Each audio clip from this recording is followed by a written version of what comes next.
All right. Welcome back, ladies and gentlemen. This is Dr. David Patrick Harry with Church of the Eternal Logos, and we have a sponsored stream today. A major shout out goes to Teacup. You know who you are. God bless you, brother. He's actually one of our Eastern European brothers, and he requested a stream which delve into the Kosovo War, and it's a topic that I was certainly no expert in. I kind of had a rudimentary overview of what it was about, but he sent me so many links, so many documentaries, much of it coming from the Serbian perspective, which is a perspective we don't get to hear very often. And that's what we're going to be presenting today, is the truth of what happened to Kosovo, because by the end of today's stream, I think it's going to be apparent that the Western narrative is basically just that, a Western narrative. And Kosovo is much more than just a skirmish between the Albanians and the Serbians. Honestly, this becomes not just a spiritual issue. Much of what we're going to be focusing on today is the persecution of our Orthodox brothers and sisters. From all the way through the 90s, especially in 1998, 99, but again in 2004. There's more uprising in Kosovo where people are killed. Many monasteries and churches burned to the ground or totally destroyed. And many Serbian houses burned to the ground. We're going to be talking about all of this. And the way that I have the stream structured is first providing a little bit of the narrative. I think there's an important narrative that encapsulates today's stream. And again, it's more than just about Kosovo. This is about a spiritual issue because the Bosniaks, the Albanians, these are majority Muslims. This is a geopolitical turning point. You see, one of the things that I think people miss regarding this topic is that 1991, Christmas of 1991, is the fall of the Soviet Union. Now, Yugoslavia was not explicitly part of the Soviet Union when the Stalin-Tito split occurred in 1948, I believe. Yugoslavia was communist, and Tito ran Yugoslavia, and he tried to suppress the nationalism of, you have the Catholic Croats, you have the Muslim Albanians, Muslim Bosniaks, and of course you have then Orthodox Serbs, and there's other groups within here. One of the difficult parts about the Balkans is it's ethnically, religiously diverse. Albanians are not Slavs, interestingly enough. Yugoslavia, the land of Southern Slavs. We'll get into some of the interesting things regarding Serbs and how long they may or may not have been in the Balkans. There's a little interesting genetic stuff with some of the haplogroups, but this is the Kosovo War is a turning point geopolitically because it is the first time in history that NATO actually becomes offensive. Now, what was NATO built for? Well, it was a strategic military defense against the Soviet Union. But as I just said, Soviet Union collapses in 1991. We're talking about the Kosovo War in 1998. Now, how do we get here? Well, when the Soviet Union falls and eventually Yugoslavia falls, we have America and NATO intervening on behalf of what the U.S.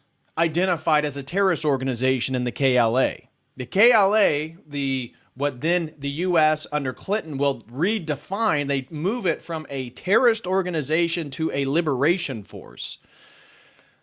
And here we see what I would argue, and what I'm going to be arguing throughout today's stream, is a shift in geopolitical strategy, which mimics exactly what we see today in the Ukraine-Russian conflict, even the Iran war.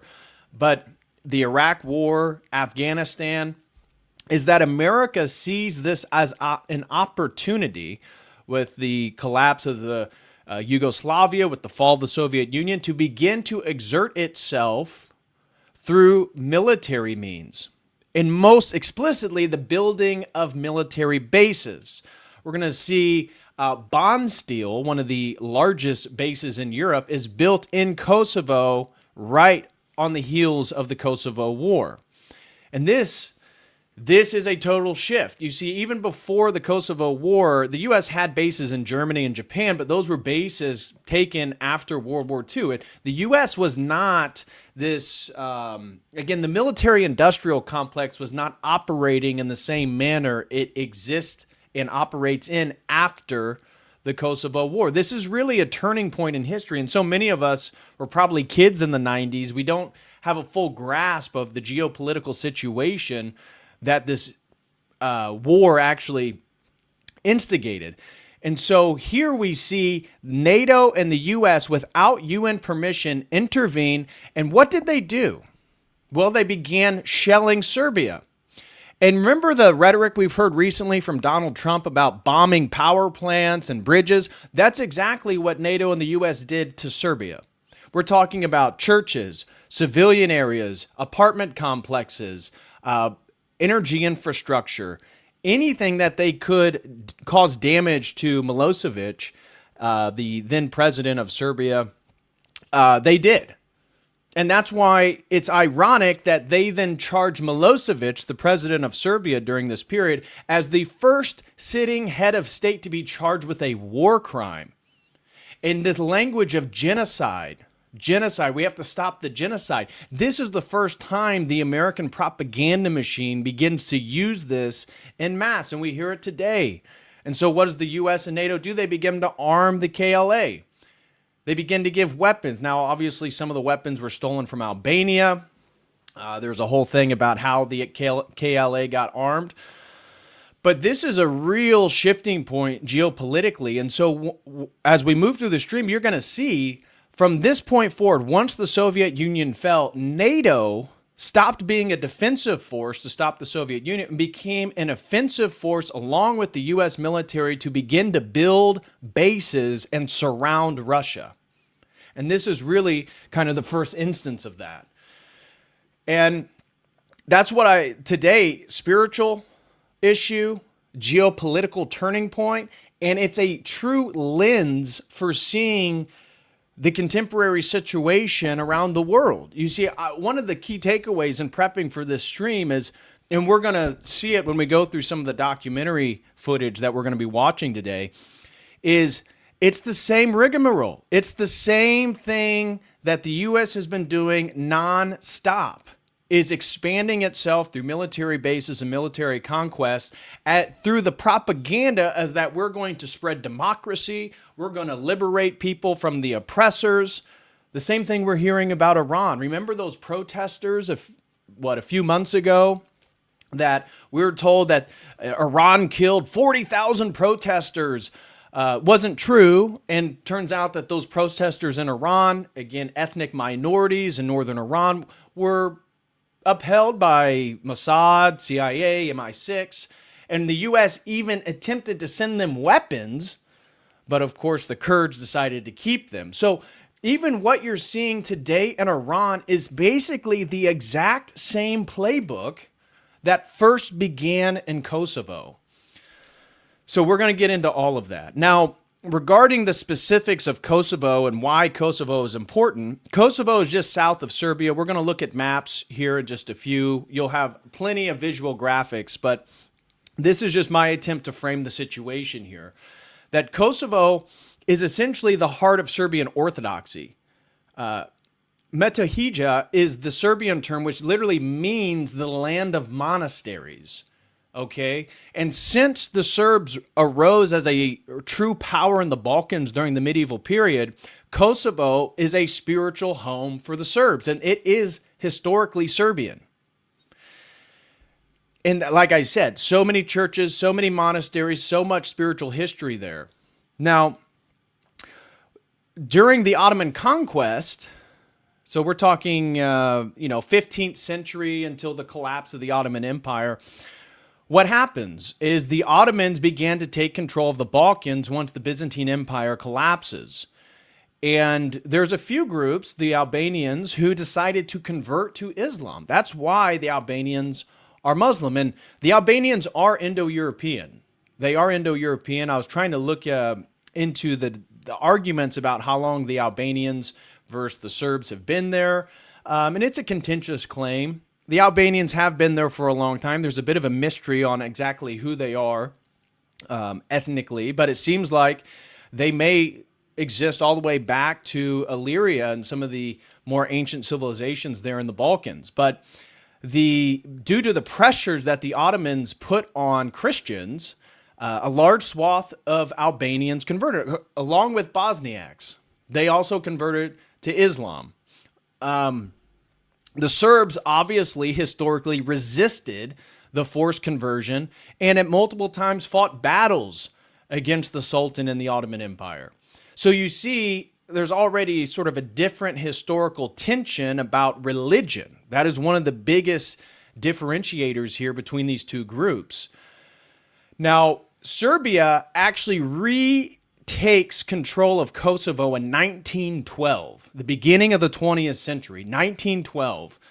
But Yugoslavia then, this communist kind of super Southern Slavic state, trying to corral all these different ethnicities and religions and cultures and histories and languages together in one place, suppressed any sort of nationalism, right? They try to suppress all the ethnic and religious tensions to create, and the Yugoslavia was communist, a unified Southern Slavic identity. But as I said, the Croats are Catholic, the Serbs are Orthodox, and then you got Albanians and Bosniaks that are Muslim, all in the same area. Now, the Bosniaks are Slavs.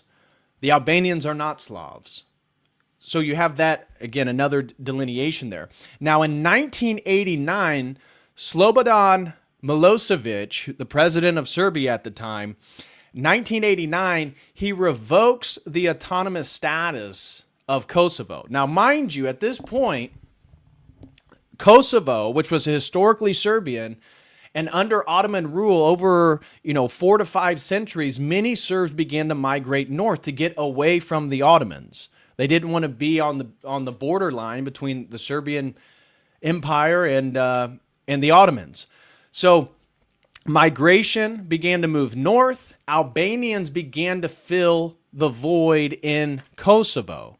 And so once you get to 1989, you basically have a nationalist Serbia reasserting itself and its national identity in wake of what will be the fall of the Soviet Union, but as a new identity, no longer part of Yugoslavia per se, but reestablishing its national identity, its national heritage. They controlled politically Kosovo, but Kosovo was 90% Albanian at the time.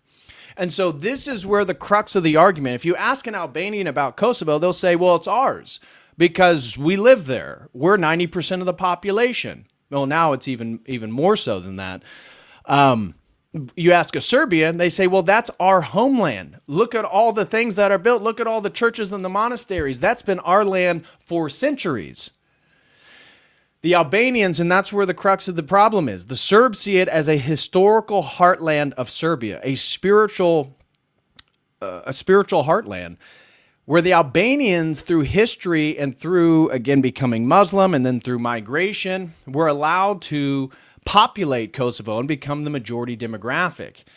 Now, when Milosevic revokes the autonomous status, tensions escalate because the Serbs are politically and militarily in control of Kosovo. But as I said, the Albanians are the majority demographic. So they begin to have violent resistance. At first, it's peaceful. There's protests. They're not really getting anywhere with it. And this is where the KLA emerges, that they need some type of military resistance to Serbia. And so the KLA insurgency begins in 1998, backed by NATO, backed by Bill Clinton in the United States, and deemed as a liberation force, despite years previously the U.S. identifying the KLA as a terrorist organization. So they rebrand the KLA, they then partner with the KLA, and they begin their insurgency. When Serbian counterinsurgency responds, you get the Rakak incident, where we're going to get into it. This is a major turning point in the Kosovo War, where we're told from the Western media, and we're going to get in it with William Walker, the U.S. representative, goes to Kosovo, speaking on behalf of the Albanians in the KLA, begins to assert the new mission. Well, while he's there, this new massacre occurs, and Rakak, Kosovo, where they claim the Serbian armed forces enter the city and just start indiscriminately killing civilians.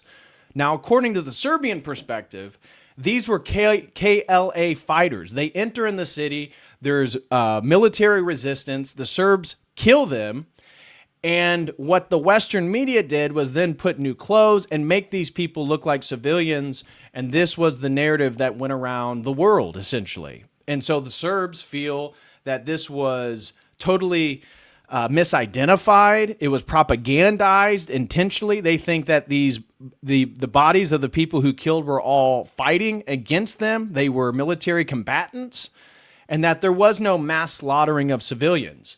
But this, because of what happens in the Srebrenica massacre during the Bosnian War, Srebrenica is a point in which the Bosnian Serbs did kill thousands of Bosniaks, Muslims, and this narrative was used by the West to say Kosovo is the exact same thing. The Serbs are this violent, bloodthirsty aggressor, and they're going to go into Kosovo and genocide the Albanians. Therefore, the U.S. and NATO, we have to come in with our military and our financial assistance and bolster the liberation force. So all this stuff happens. NATO intervenes, again, for the first time becoming an offensive force, not a defensive force. And this re-changes the geopolitical landscape after the Cold War. During the Cold War, the U.S. the main enemy was the Soviet Union, Russia, right? And we were worried what the Soviets would do. They had nuclear weapons. They had comparable technology. But once they fall, and once Russia's literally on its back, it is no longer a superpower. During the period of trying to get back on its feet, the U.S. intervenes in Kosovo, begins to build bases, and you can see from Kosovo forward, every single advancement of NATO and the U.S. is building bases closer and closer toward the borders of Russia. And so after Kosovo, we see the permanent presence of Camp Bondsteel. This is built in 1999, right on the heels of the Kosovo War. At the time, was the largest international military base. There's bigger ones. It is considered one of the biggest in Europe, although looking into, I think there's bigger bases in Germany. But from there, we see military expansion creating U.S. military bases in the Middle East in 2001, which coincides with our new war on terrorism. Meanwhile, 3 years previous, we're backing a supposed terrorist organization because it's beneficial for us to liberate Kosovo from the Serbs, who, from the Western perspective, they associated Milosevic and the Serbs as somehow like puppets of Russia. Now, meanwhile, of course, Russia's not in a strong position right now. And if Russia was in a strong position, the Kosovo War probably wouldn't have happened, because their Orthodox brothers would have came to their rescue and provided some type of assistance. But it just so happened to be during a historical period where Russia was not in a position to fight on behalf of Serbia or give them military assistance against NATO and the U.S. We see Eastern Europe, Romania, Poland, Bulgaria, expansion of U.S. military bases, becoming the dominant military force in the Balkans. We see missile defense systems being set up in Eastern Europe. And so the strategy totally shifts from containing Russia, focusing on American exceptionalism, to a network of forward bases that the U.S. is constantly building bases and expanding the military-industrial complex, always towards the boundaries and territories of Russia. And so Kosovo sets the precedent. American NATO intervention, long-term presence as the consequence to maintain peace and liberty and democracy and freedom. And this pattern repeats itself every couple years since then. Now, this is under Bill Clinton, but we see the same thing continue under George Bush. And unfortunately, with what we're seeing in Iran, what we're seeing with the Ukraine-Russian conflict, it is still the modus operandi of the United States government. So from the Kosovo perspective, from the Kosovo war and the perspective we're trying to outline today, you can understand the Ukraine conflict better. The idea that why do we trying to make Ukraine a NATO nation? For the exact same reason we put all these military bases in Poland, for the exact same reason we built one in Kosovo and Romania, in Bulgaria. It's to expand our military capabilities as a response to Russia. It is a continual aggressive act, which now gives you understanding of why Russia acts the way it does. You see, the reason why it's not just Ukraine, it's the entirety of NATO-US expansion from the collapse of the Soviet Union forward. That's all it's been doing. NATO hasn't been defensive at all, and it's still conducting an offensive war against Russia. We're told it's defensive because Russia invaded, but everybody knows this is about NATO expansion. This is about the threatening of the sovereignty of Russia, essentially. And so the broader global conflicts, the funny thing is about the military objectives of the U.S., bomb bridges, bomb power structures, take out civilian buildings, bomb any military headquarters or useful factories for their military operations. Sounds exactly like what the U.S. is doing in Iran today. Now, I know there's a ceasefire right now. It's not a total hot war as it was just a few weeks ago. But notice it's the same thing. And the U.S. had the strategy that it could dominate anybody without ground troops through the air. They just needed another force. And that's why the KLA was so useful, because from the Western perspective, they thought, yeah, we can take out Serbia. We can make them, cry uncle here. But we need some type of ground force. But they did not want to use Western soldiers. They did not want any American or European to die in this battle. So what do? They fund the KLA. They train the KLA. They use the KLA as a ground force. And then all the indiscriminate bombing that NATO and the U.S. did attacked Serbia. And that is essentially what happened. And this animosity towards the Serbs continues today. And even in Kosovo, see, this is what happens afterwards. You get uprisings in 2004. You get the killing of Serbs. You get the destruction of churches and monasteries. Even today, there's some monasteries in Kosovo, Serbian monasteries, that are protected by armed men because they are still trying to destroy the historical artifacts. I mean, I think I wrote down in the notes how many UNESCO historical sites were destroyed during the Kosovo War and afterwards since then. I mean, we're talking medieval churches, Orthodox churches that were considered World Heritage sites, decimated, just totally annihilated. They don't even exist anymore. So after Kosovo, into the present day, into 2026, Serbs are a minor. I saw anywhere potentially the highest numbers I saw is 5 to 7% of Kosovo today. They live mostly in the north. And it's still dangerous for Serbs. At least 20,000 Serbians ended up fleeing Kosovo back to the north, to Serbia. Of course, and then they were indiscriminately bombed by the Western powers. And this is truly then the pattern. And it's one of the big takeaways, too, is you can't help but notice how U.S. foreign policy seems to be incredibly destructive to historic Christian communities. The war in Iraq, displaced ancient Christian communities in the Middle East. What happened in Syria, and still happening because now we back the terrorist of Al-Qaeda, right? The new president of Syria was former Al-Qaeda. And so even in the Kosovo conflict, you can see this operation of Western powers where they take something that is deemed a terrorist organization, then they rebrand it and work with it. And now we have all these false dialectics with ISIS. And I just highlighted how Netanyahu is funneling $35 million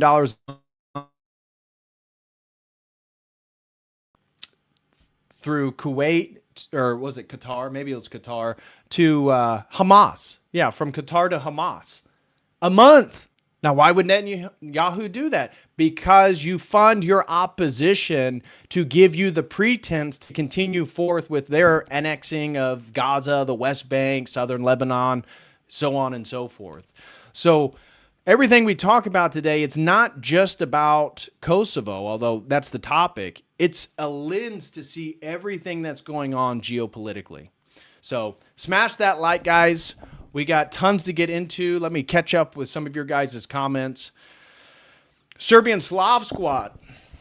Thank you so much, brother. He says, most of the world is silent and doesn't seem to care about this. Look up St. Cheriton Lukic, martyred by Albanian separatists in 1999, immediately after the bombing ended.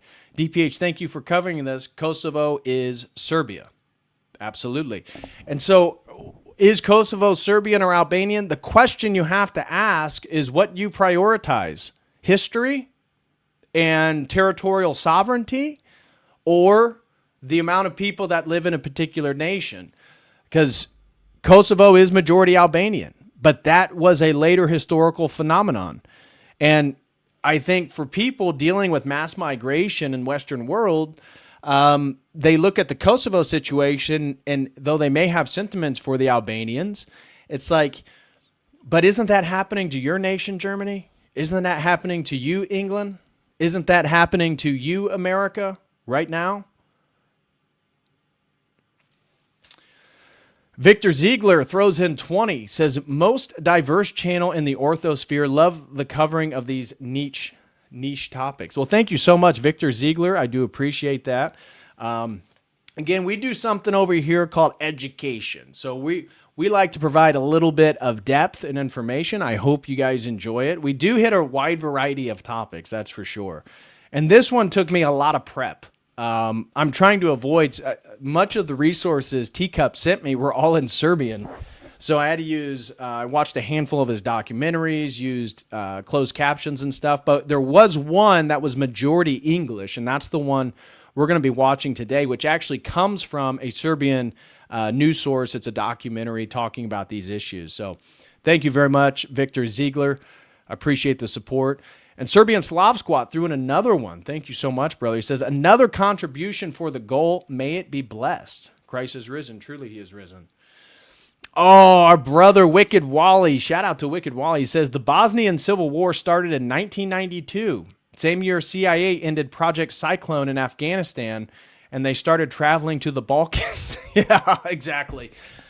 You're speaking too logically, Wicked Wally. I mean, that's part of the big takeaway today is even though it's really focusing on Serbian persecution, including by the West and Albanians, you can't help but take away from today's stream that this is the way that the U.S. government and the military-industrial complex works. Akathis throws in 5, says, St. Sarah from Rose, pray for us. He was just canonized by Rokor at a council in Germany. I did see that today. Glory to God for that. Is he officially canonized in Rokor? I wasn't able to read the article. I was prepping for today's stream, making sure I was going over everything.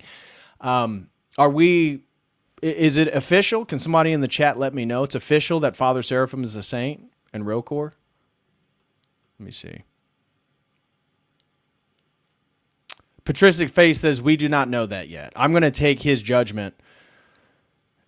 Yeah, that's what I thought. It wasn't official. It was a vote Yeah, it isn't official yet. It was a vote to present him as a potential candidate for canonization. Okay.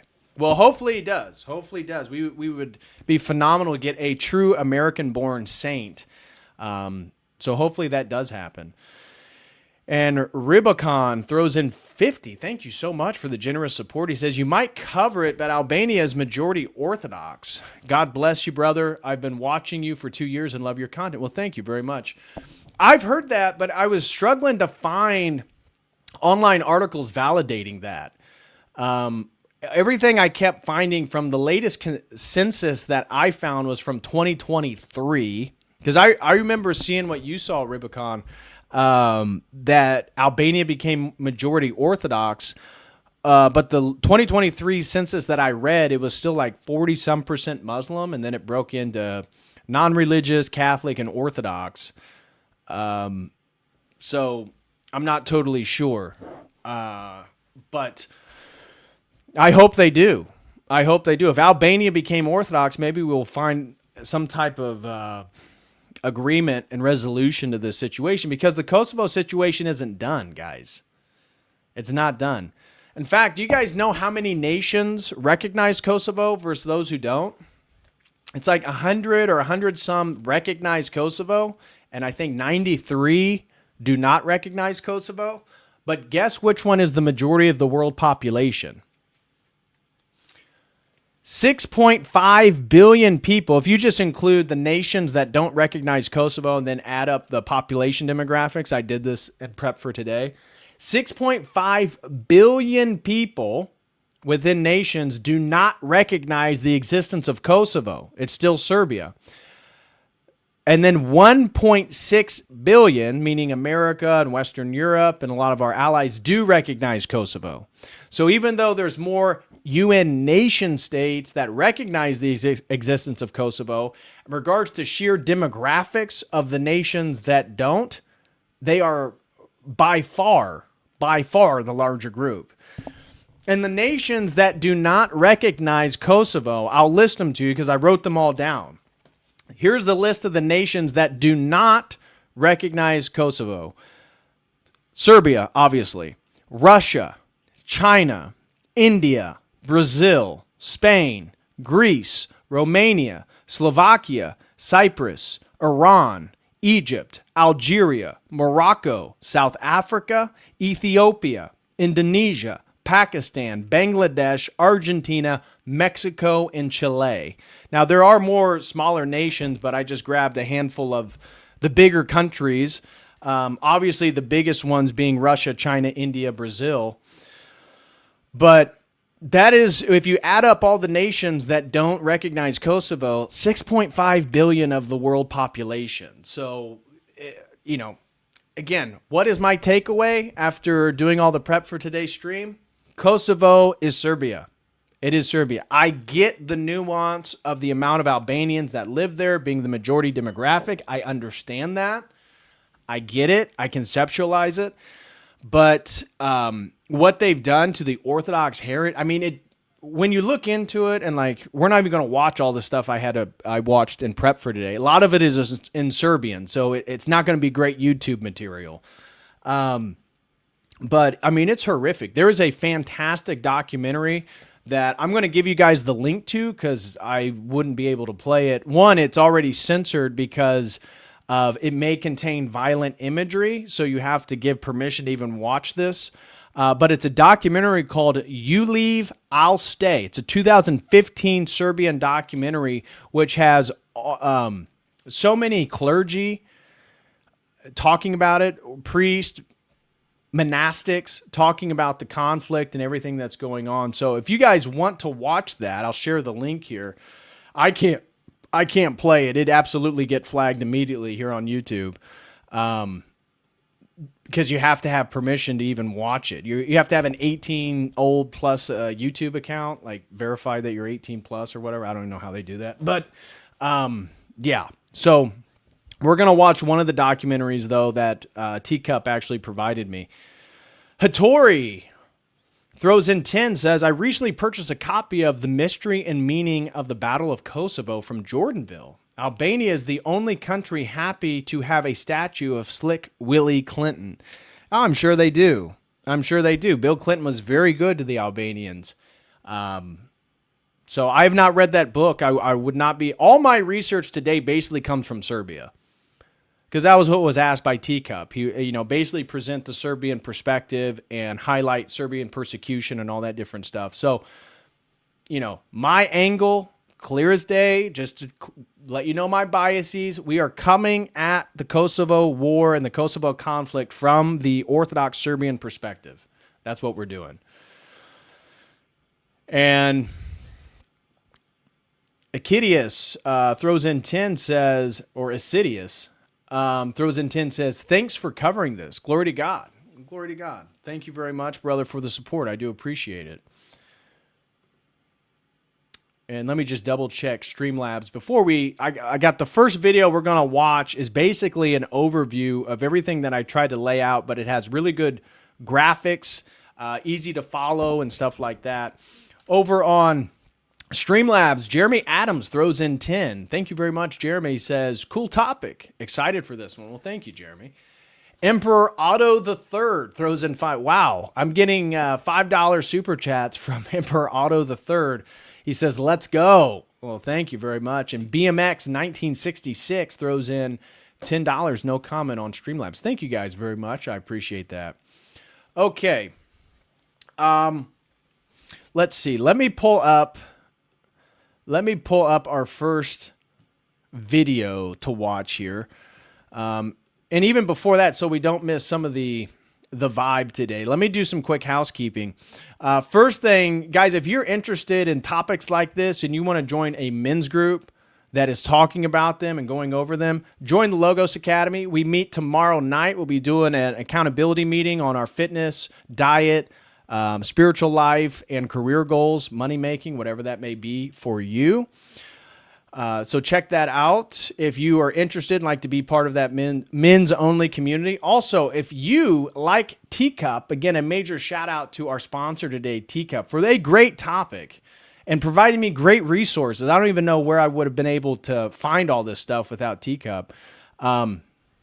Here is the link for sponsoring a stream. I will reach out to you, purchase. I'll reach out to you. You tell me what it is. I will spend a day or two, in this instance, multiple days, trying to wrap my mind and grok the topic that it is that you would like to discuss. Also, check out my book, Return to Babylon, From Adam to Antichrist. Author signed copies on my website or cheaper copies over on Amazon. And if you're interested in some peptides, you want to, help yourself to better health and longevity, check out leveluphealth.com. Use promo code COTEL, COTEL. You'll get a discount. I promise. It's worth it. I take BPC 157. Absolutely love it. Use promo code COTEL and use promo code COTEL over on orthodoxdepot.com, another great Orthodox company here in the Midwest. If you need Orthodox crosses, prayer ropes, incense, whatever it may be. So use promo code COTEL and you'll get a discount on all that. All right. So let's get into our first video here, providing a bit of an overview of everything we're going to be diving into. So here it is right here. So we're going to dive into this video. It's a 7-minute video. It's basically, now it's coming at the topic from a Western perspective, okay?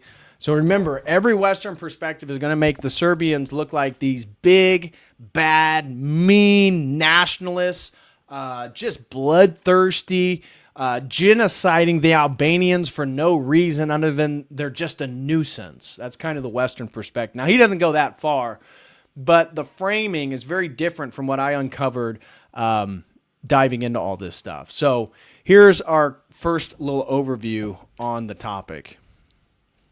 Then we'll get into the study guide. Kosovo is a partially recognized state in the Balkans. The independence of this new country has been recognized by about half of the UN member states. Serbia still considers Kosovo its territory, but does not control it. Only the northern part of Kosovo has Serbian authority and is not subordinate to Pristina. But it is not a part of Serbia either. Today, 91% of the population of the entire territory of Kosovo is Albanian. For understanding why Kosovo became an independent and sovereign state, it is necessary to refer to the past. After the collapse of the Roman Empire, the Slavs came to the territory of modern Kosovo. Here they created the first known state, the Principality of Serbia. Since that time, Kosovo has become one of the most important centers of Serbian culture and church. These lands remained predominantly Serbian until the 17th century. Then, after the mass migration of Serbs to the Habsburg Empire, the Albanians came to Kosovo. As early as the 19th century, they constituted the majority of the population here. They were more actively integrated to the Ottoman society than the Serbs and embraced Islam. But despite their cooperation with the Turks, the Albanians dreamed of establishing their own state. In Kosovo, their national revival began associated with the activities of the Prizren League. This organization put forward a demand to the Ottoman government for autonomy to 4 vilayets with an Albanian population. But, after an unsuccessful rebellion, the organization was defeated, failing to achieve its goals. The beginning of the 20th century gave the Albanians a new chance to establish their own state. After 2 Balkan wars, Albania gained its independence, but the new country did not incorporate Kosovo and some other territories with the predominantly Albanian population. After World War I, the Serbs finally annexed Kosovo, and the country itself was united with other southern Slavs into the Kingdom of Yugoslavia. The Albanians of Kosovo were much different from the other inhabitants of Yugoslavia. They were not Slavs and practiced Islam. The Yugoslavia authorities artificially populated Kosovo with Serbs and Montenegrins and encouraged Albanians to immigrate to Turkey or Albania. World War II changed the situation to some extent. Kosovo was occupied by Italy, and already the Serbs were forced to leave the region. Instead, over 100,000 Albanians came here. Kosovo and its present borders was first formed in 1945. It became an autonomous province of Serbia, one of the republics of the new socialist Yugoslavia. Relations between Albanians and Serbs deteriorated immediately. The Serbs held leading positions in the local government and ran factories and enterprises. Albanians were dissatisfied with Kosovo's status. They wanted to be an equal republic, not an autonomy. Some of them wanted unification with neighboring Albania. The adoption of Yugoslav's new constitution slightly improved the situation of Kosovo. The region was given a status of province, and its representative was given a seat on the presidency. But after the death of Tito, the longtime president of Yugoslavia, the situation in Kosovo became tense again. The influence of Albanian... And remember, Tito was the communist leader of Yugoslavia that he, out of pure force and threat of violence, he was able to suppress some of these tensions. But once he dies, then you see the Balkanization and breaking up of Yugoslavia into these nation states. Nationalism grew, and the idea of secession from Yugoslavia gained more and more people. Kosovo was a rather poor region. The GDP per capita was almost 4 times lower than the Yugoslav average. In 1981, there were mass protests by the Albanian population. These rallies were violently dispersed by the police, and 14 people were killed. The new Serbian president, Milosevic, decided to limit the rights of the autonomous province. Albanians were dismissed from the government positions, and Albanian language TV was closed. In response, Kosovo unilaterally declared its independence in 1991. The first president, Ibrahim Rugova, was elected. And this guy was, so here's the irony. He was actually, and this is something people don't talk about, is the internal conflict within the Albanian camp. So even amongst the Albanians, they were fighting each other for who would ultimately lead Kosovo and the Albanian, political interest. This gentleman right here was very much interested in peaceful protesting, finding some type of peaceful solution. And they did a bunch of demonstrations and stuff like that. It didn't go anywhere. But Clinton and the U.S. would use him as a face of diplomacy regarding the Kosovo situation. And without him knowing, meanwhile, they're in talks with the KLA, who were not great fans of him. They found him weak and ineffective. And they're funding the military side of the Albanian interest as well. So those things were happening all together. And Mind you, when Milosevic revokes the autonomy of Kosovo, there was already violent tensions between Albanians and Serbs. So it wasn't like it's just this random thing. No, the Bosnian War, with everything that happened and the bloodshed on all sides, tensions were very high amongst all these groups. But I just want to highlight that it wasn't like some out of nowhere Milosevic revokes their. No, there was a lot of things going on beneath the surface. Authorities and ministries were established, working clandestinely. President pursued a policy of nonviolent resistance, which maintained a fragile peace in the region. This situation persisted until the end of the 90s. It became clear that it would not be possible to achieve the declared goals in this way. The Kosovo Liberation Army, KLA, which sought not only the independence of the region, but also the eventual unification of all Albanian territories into one state, was gaining popularity among the population. At the beginning of 1998, clashes between the KLA rebels and the Yugoslav militia intensified. Their confrontation quickly escalated into fierce fighting. In March, one of the Albanian leaders, Adem Yashari, was killed. In addition to him, many civilians, mostly members of his family, were killed. The incident drew international attention and led to the imposition of sanctions against Yugoslavia. By mid-1998, the Serbs launched a full-scale offensive in Metohija and Drenica. They managed to inflict several significant defeats on the Albanians, but despite this, the KLA continued to grow in numbers. By the end of the year, their numbers exceeded 20,000 fighters. Increased escalation in Kosovo could have led to more casualties, so the UN passed the resolution obliging the parties to cease hostilities and begin negotiations. Under US and NATO pressure, the truce was signed. However, it lasted only a couple of months. The parties accused each other of violating the terms of the agreement, and the war was resumed. In January, there was a turning point in the conflict. There was a massacre by the Yugoslav army in the village of Racek, where 45 Albanian residents were killed. This event further increased the pressure on Yugoslavia. Now, we're going to look into this when we watch the documentary, right? We're told that the Yugoslav, the Serbians, they went into Racek and they just killed willy-nilly civilians. And I can't prove it one way or the other, okay? So that is one narrative. But what I'm going to show you later in the stream is the other narrative, which is the Serbs were being fired on and they were KLA militants. They were killed, and that Western media then propagandized it by altering the bodies, changing their clothes, making it look like they're civilians, in an opportunity to create a massive PR campaign that look what the Srebrenica massacre, look what the Serbs in Bosnia did. Well, they're doing the same thing to the Albanians in Kosovo. Meanwhile, just leaving out the fact that, the KLA and the Albanians are also implementing immense violence against the Serbs. So keep that in mind. From NATO. The Serbs were offered to withdraw their army from Kosovo and give Albanians broad autonomy. NATO-led peacekeepers were also expected to be deployed to maintain law and order. The possibility of a popular referendum on Kosovo's status after 3 years was also envisaged.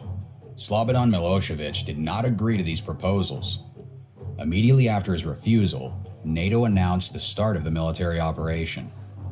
The UN did not explicitly support this action, but only 3 countries opposed it: Namibia, Russia, and China.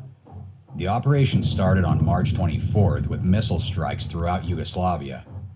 Air defense facilities, military depots, and troop concentrations were destroyed.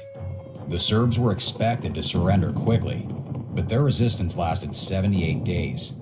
At the end of June, Yugoslavia conceded defeat and withdrew from Kosovo. The NATO bombing killed about 2,500 people, more than half of them civilians. NATO troops entered Kosovo and a local administration was organized under their protection. As a result of the war, the region was devastated. According to the UN, almost 900,000 Albanians and 200,000 non-Albanians, mostly Serbs, left Kosovo. The war did not put an end to the issue of Kosovo's status. UN-mediated negotiations between Kosovars and Serbs took a long time. The Albanian side insisted only on independence, while the Serbian side wanted at least formally to keep Kosovo within its borders. Negotiations went inconclusive, and already on February 17, 2008, the Parliament of Kosovo unilaterally declared independence. So that's a little bit, again, gives you some visual overview of the map and the graphics of how all this stuff transpired. Now, I want to get into my study guide and show you guys a full layout overview and highlighting the general narrative of how this is a geopolitical turning point in the way that NATO and the U.S. operates. But here's a few videos that Teacup sent me regarding the upheaval in Kosovo and Metohija during 2004. And I have a document here that goes over some of these atrocities, the Albanian crime and the March of the Pogrom, pogrom in Kosovo 2004. So this is what this article is about. And I was going to read the end section here so you guys can get an idea of what it was about. But the aftermath, around 4,000 Serbs were expelled from their houses. Although this is in 2004, guys, so we're about 5 years after the end of the Kosovo War. Expelled from their houses, although there is no accurate data, 28 people were killed, 35 Orthodox churches were destroyed or damaged, and around 930 houses were burnt and destroyed. Similar data can be found in the reports of the UNMIK and the OEBS mission, which stated that the ethnic cleansing had lasted for 3 days, resulting in 19 deaths, 954 wounded people, 4,100 displaced, 550 houses, 27 Orthodox churches and monasteries burnt, an additional 182 houses burnt, and 2 churches damaged. Besides Serbs, Albanians attacked KFOR, which is the Kosovo force. It's kind of the NATO Kosovo police military force that tries to maintain stability right now. With a number of policemen and soldiers having been wounded, the Kosovo police kept their distance except in the northern part of Kosovska, where Serbs lived in the majority. The Republic of Serbia proclaimed the day of mourning in the memory of the victims. And this is some of the imagery that took place. You can see them desecrating these Orthodox churches.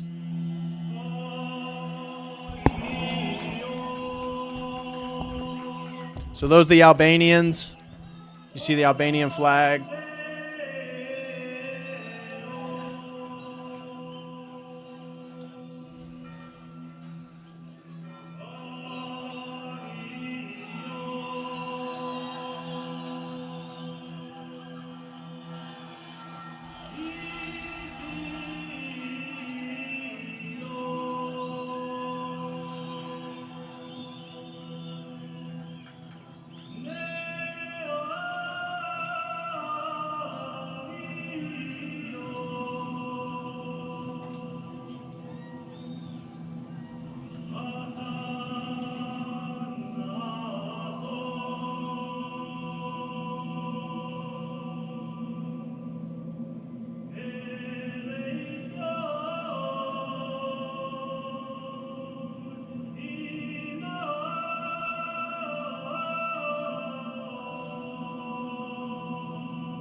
See that? Since June 1999, the end of the Kosovo War, 236 churches, monasteries, and other religious sites owned by the Serbian Orthodox Church, as well as cultural and historical monuments, were the targets of attacks.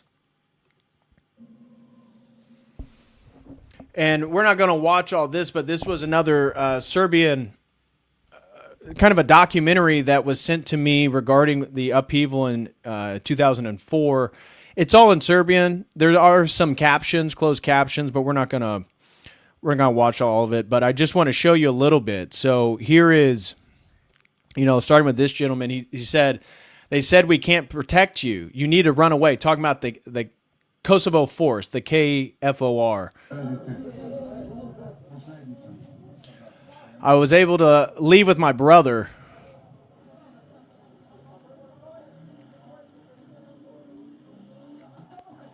As long as we managed to get out with our head on our shoulders, she said.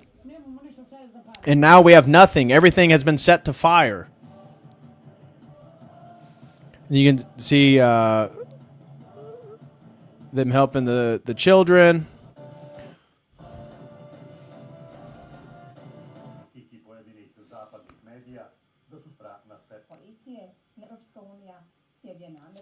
And there was a section where it showed the destruction of cemeteries and Orthodox churches.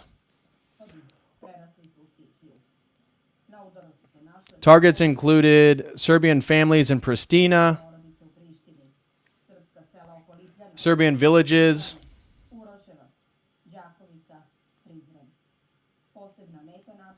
Albanian violence, especially geared towards Serbian spiritual and architectural heritage.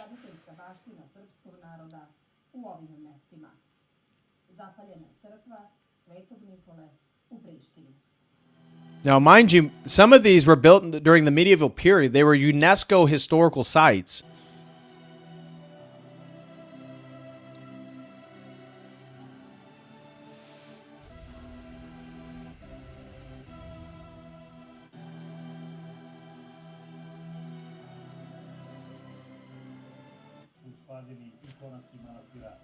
The monastery of the Holy Archangels was razed to the ground. This monastery in Prizren was built in the 13th century, the 1200s, guys. The 1200s, before the collapse of the Byzantine Empire, before the Ottoman conquest. That's how old that building is, and it was destroyed. 16th century Church of St. George were torched. Serbian graveyards, here you go.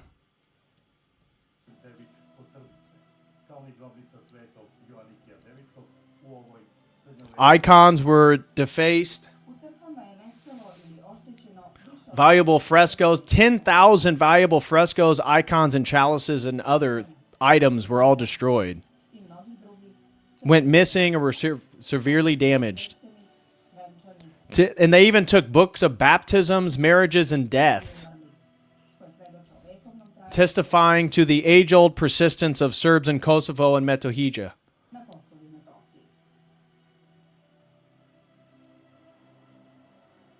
So you guys get it. You guys get it. We're going to get out of here and return back to the document. Let me see. Did anybody send any questions? Let me catch up. David James Flood, Codal crew member for 15 months, said Scott Horton's book, Provoked, covers the history of the conflict in Serbia. His research is amazing. Thousands of footnotes. I have to check it out. Scott Horton does seem pretty good on a lot of these issues. I have not read that book, though. Okay, let me get my document, and then we'll give a brief historical overview here. We've already hit a lot of it, and then we're going to jump straight into the documentary. So we're not going to spend a whole lot of time here, but why Kosovo matters. As I said, sacred heartland of Serbian Orthodoxy. Metohija literally means land of monasteries in Serbian. So Kosovo is both holy land for Serbs and a national homeland for Albanians. That's part of the conflict there. You can see how it was divided up during the Ottoman Empire. This is Ottoman rule from 15th to 19th century.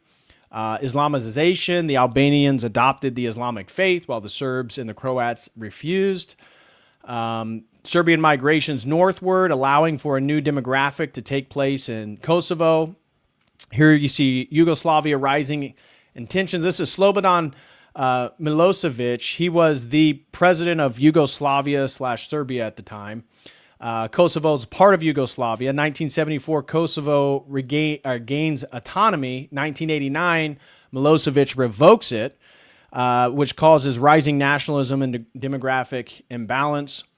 Kosovo becomes a political and ethnic flashpoint from there. Bosnia War sets the stage. Again, the Srebrenica massacre was really the narrative that the Western media used to characterize the Kosovo War as well. As I stated here, Kosovo later seen as another Bosnia. Serbs are the big bad aggressors. Intervention is necessary to protect the innocent people just wanting to liberate themselves from the Serbs. So we have Kosovo War 1998 through 1999. Serbian forces versus KLA insurgency. Western involvement escalates. You have the failed Rambouillet agreement. NATO intervenes, bombs Yugoslavia. Then you get the KLA and Western alignment. Now, as I told you, the U.S. had listed the KLA as a terrorist organization before they decided that it was geopolitically in their favor to align with them and make them the ground troops for this assault against Serbia. And they viewed, and we'll see it in the documentary, they viewed Serbia as an extension of Russia, as like the old world because of orthodoxy. And they viewed them as an ally of maybe when Russia is able to stand back up and establish itself as a global power, that this would strengthen Serbia. So Serbia was seen as an existential threat to what the globalist geopolitical order wanted for the future. And because they believed that they could establish democracy and liberate the Albanians, they chose that side. So the KLA used guerrilla insurgency. Now, I was trying to find some of their funding, the KLA's funding in prep. All I could see is that there was reports, international reports, these aren't Serbian reports, that the KLA, one of the reasons why they had a tarnished reputation is because they were participating in drug trafficking in Europe, in which they were getting money from, along with some of the Western powers backed them. And there's a general, if you have European friends, Albanians have an interesting reputation in Europe. I'll leave it there. I'm not trying to bash Albanians. I've known a couple Albanians, good people. They weren't Muslims though, so I've never met a Muslim Albanian. Anyways, so the KLA gets rebranded by the West, and they're funded by diaspora, so Albanians moving to Kosovo to join regional networks, illicit drug trade, as I highlighted. Western shift moves from opposition to cooperation and becomes a de facto NATO-aligned force. Not created by the West, but aligned with Western goals in their new geopolitical shift after the fall of the Soviet Union in 1991. So, post-1999 reality, Serbian withdrawal, power vacuum, mass displacement of Serbs, destruction of homes and churches.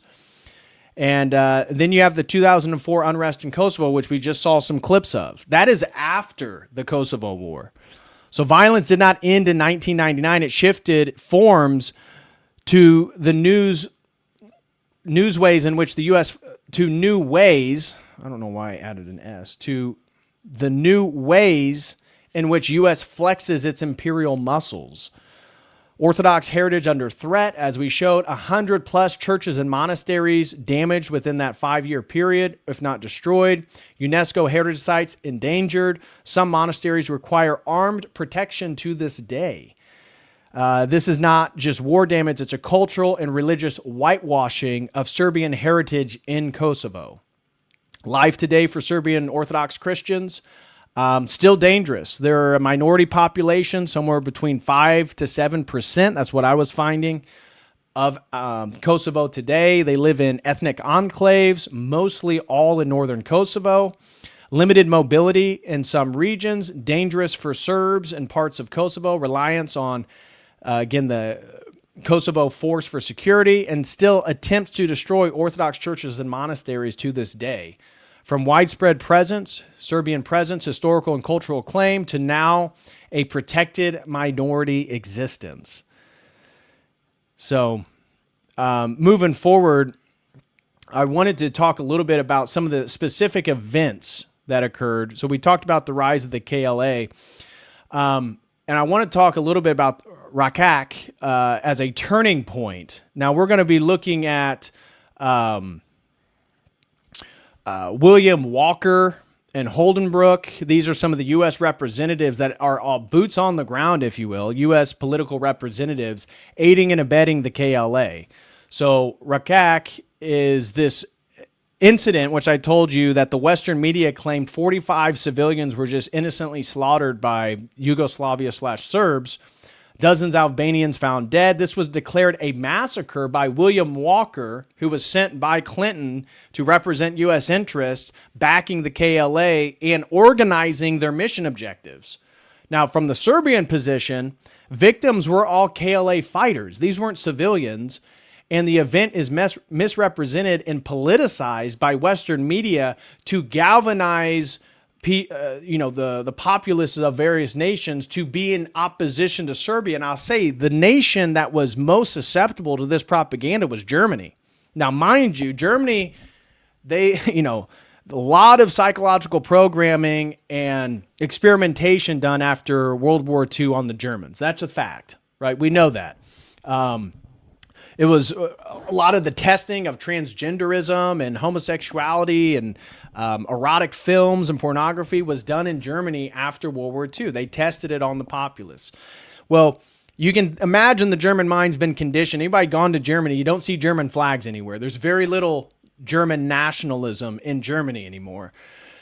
And when the Rakak incident happened, it galvanized basically the entire German populace in opposition to the Serbs in favor of the Albanians. And when we watched the documentary, one of the German intelligence officers highlighted that a lot of it was just based on propaganda, that he himself was more of a neutral party. He had more alliances with the Albanians and the Western interests, but he was more of a neutral party and said some of the stuff was just made up, and it was used to get consensus by the population to be in opposition to the Serbs.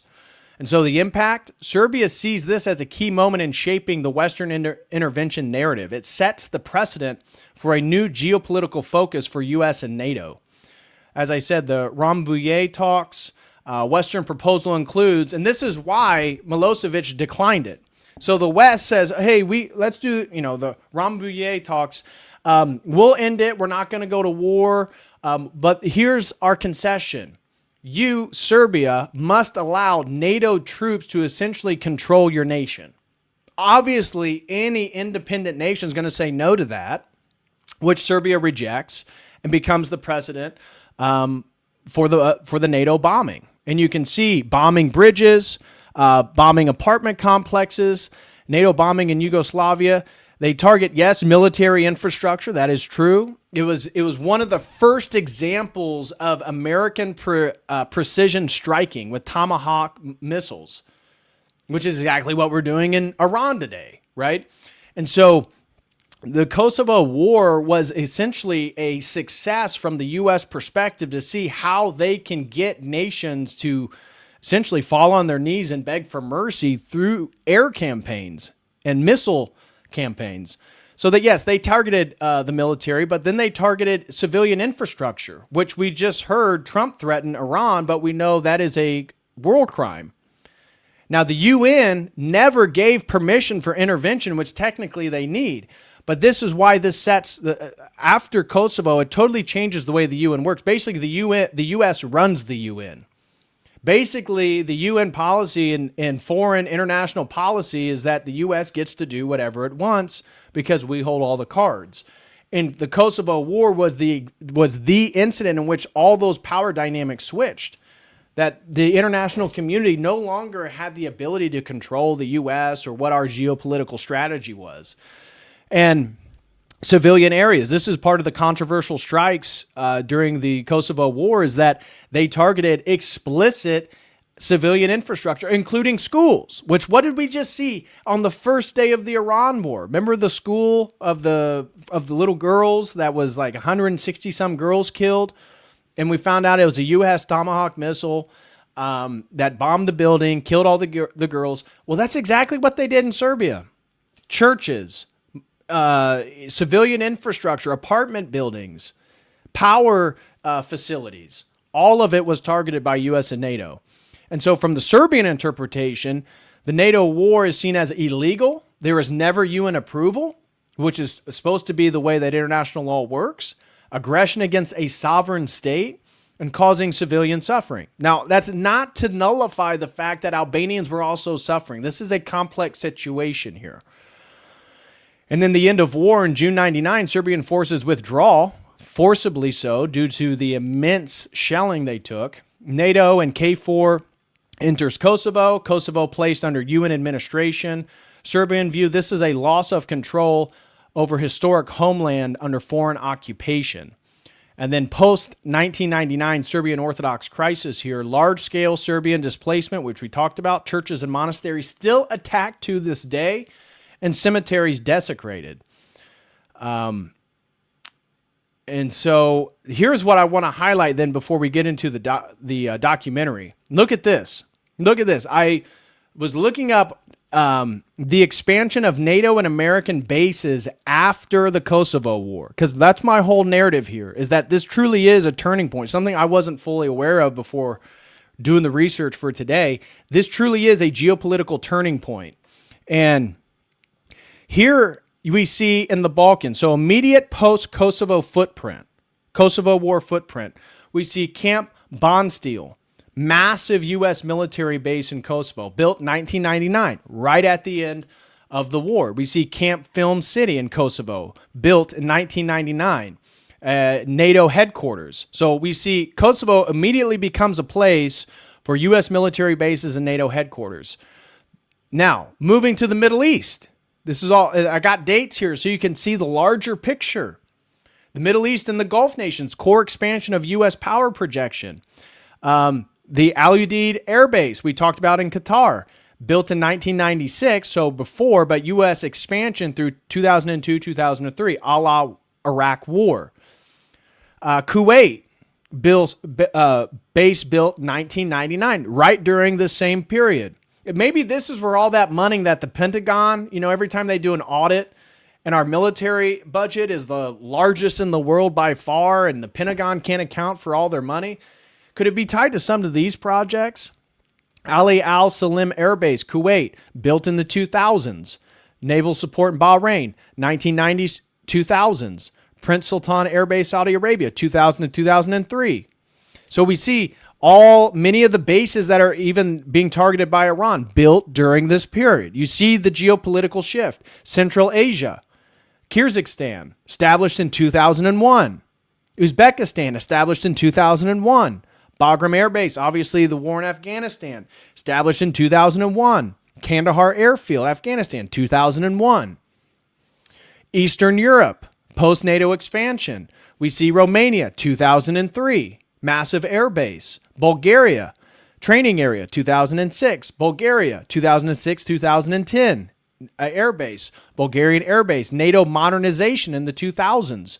Missile defense systems that were built after. I found the Veslu base in Romania, built 2013 to 2016. Poland, 2016 to 2024. A la what happened in 2022. The Ukraine-Russian war. Again, NATO expansion and NATO being offensive and not defensive, which was what it was built to do. Modern Eastern Front. Poland, established in 2023, a la Ukraine-Russian war. You get how this is playing out. It's all about surrounding Russia. Poland, 2010-2020. And then, Camp Lemonnier in Djibouti. Not my booty, Djibouti. U.S. permanent base established in 2002. And so what am I trying to show you with this list? When you take a step back and see the pattern I'm trying to lay out, Kosovo, first major post-Cold War intervention base, permanent foothold, U.S. NATO foothold in the Balkans. Right on the heels, we get the 9/11 terrorist attack and the war on terror, explosion of bases in Central Asia and Middle East. NATO expansion in the 2000s, bases move eastward into former Soviet sphere. Missile defense system in the 2010s, long-term strategic positioning in Europe. And then the Russia confrontation phase, since, again, the coup in Ukraine, reinforced presence in Poland and the Eastern Europe. So that is why Russia reacts to NATO the way it does. You see, this is not new. Since Kosovo, the U.S. has been expanding itself, surrounding Russia, basically continuing this fake Cold War narrative. And part of it has to do with the fact, and we're going to watch it in the documentary here, is that when the Soviet Union fell, the U.S., and we saw it, I think it's with Primakov, he develops this very friendly relationship with Bill Clinton. And for a moment, it seems like the U.S. and Russia are going to become strong allies. But it's the Kosovo event that breaks it. Because there was all these agreements that the U.S. and Russia made. But then when it came to the Kosovo, the U.S. demanded that Russia recognize the Albanians and the sovereignty of Kosovo, which they refused. And ever since then, now obviously there's larger reasons, historical reasons, geopolitical, but ever since then, the U.S. and Russia have been at odds, and that is why they prevented Russia from ingratiating itself into the Western monetary financial system and culture, generally speaking, not even becoming part of NATO, just becoming part of larger Europe. Why is Europe so resistant to that? Because since Kosovo, the point is not about accommodating and bringing in Russia. It's about taking Russia. It's about taking Russia. And that's why the Ukraine-Russian conflict is where it is today. So, Austin DeTulio throws in $10, says, yo, DPH, it's my 30th birthday. Oh, glory to God. Austin DeTulio. Everybody wish Austin a happy birthday in the chat. Happy birthday, my brother. I need you to sing me happy birthday or many years. I'm not going to sing on camera, but I will wish you a happy birthday. Happy birthday, Austin DeTulio. God bless you, my friend. You're going to have to pay a lot more than $10 for me to sing live in front of people. That's not going to happen. But happy birthday to you. God bless you. I wish you nothing but the best, and I hope that God grants you many, many years and that you have nothing but prosperity and good health into the future. So God bless you, brother. Thank you for the support. And Octavian, Codal Crew member for 2 months, says, I'll sponsor Vlad the third stream. Well, Octavian, good news for you. The community actually sponsored it last stream. We did a Logos news stream and we raised the money for a community-sponsored stream.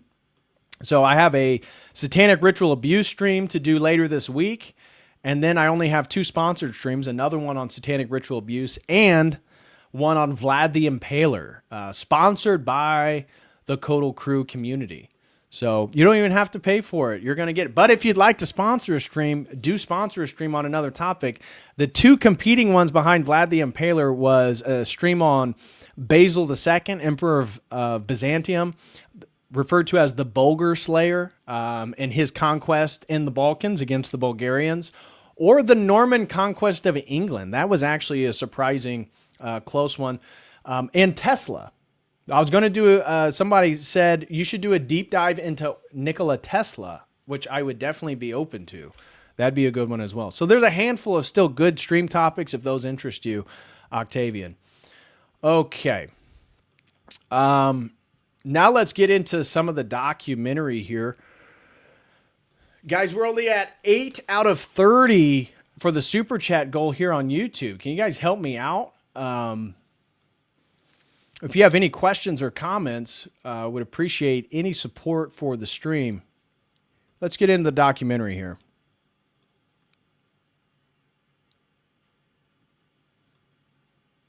Okay, so I'm showing you this documentary, which is a little bit about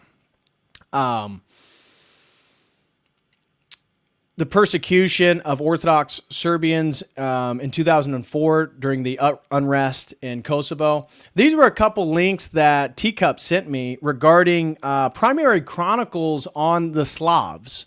So part of the argument, I was reading something of the Albanians. It was coming from the Albanian perspective on the situation, and here is their argument: that they recognized that Serbs had a historical claim to this land. They argued that they are just as historical to the Balkan region as the Serbs are, and that their demographic shift in Kosovo existed centuries before the Kosovo War, all of which is true. And therefore, they argued that they are the historical and legitimate heirs of Kosovo due to demographics, and they claim that they were there before the Serbs arrived in the Balkans. Now, this was something that Teacup sent me that I thought was interesting, is these are two primary sources, historical chronicles, of how the Slavs got to the region. And this combines with some recent genetic evidence looking at haplogroups. I forget the exact name of each haplogroup, but it actually did insinuate that the Serbs, or Southern Slavs, Croats included, were there much longer than the 6th century migration that is kind of the official narrative, that Southern Slavs came to the Balkans during the 6th century. There was a massive migration from the north-south.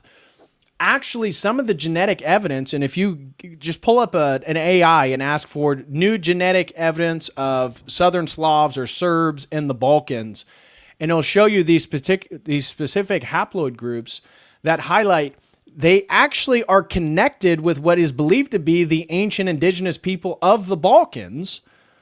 And there's actual genetic evidence that some of the Southern Slavs migrated northward. Totally opposite of what the general narrative. So I'll lay that there. And here is one of the primary chronicles.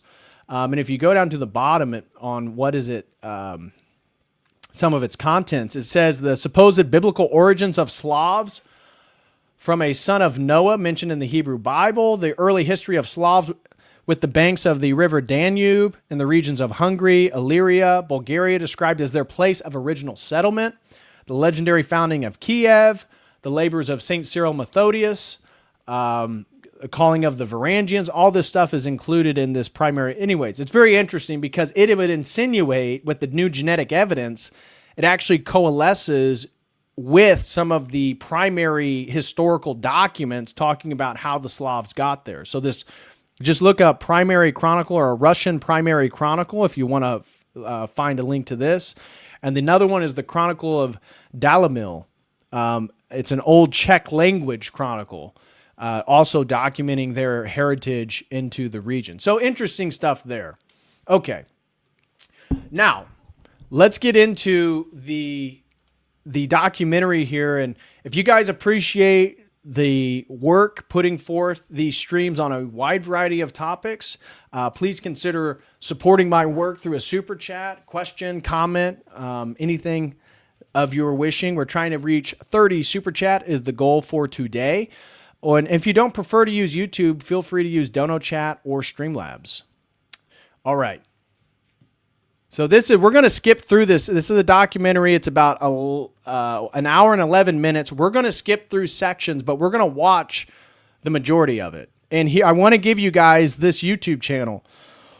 RTS Marilla Vremena is a Serbian public broadcast channel, and they have tons of great documentaries.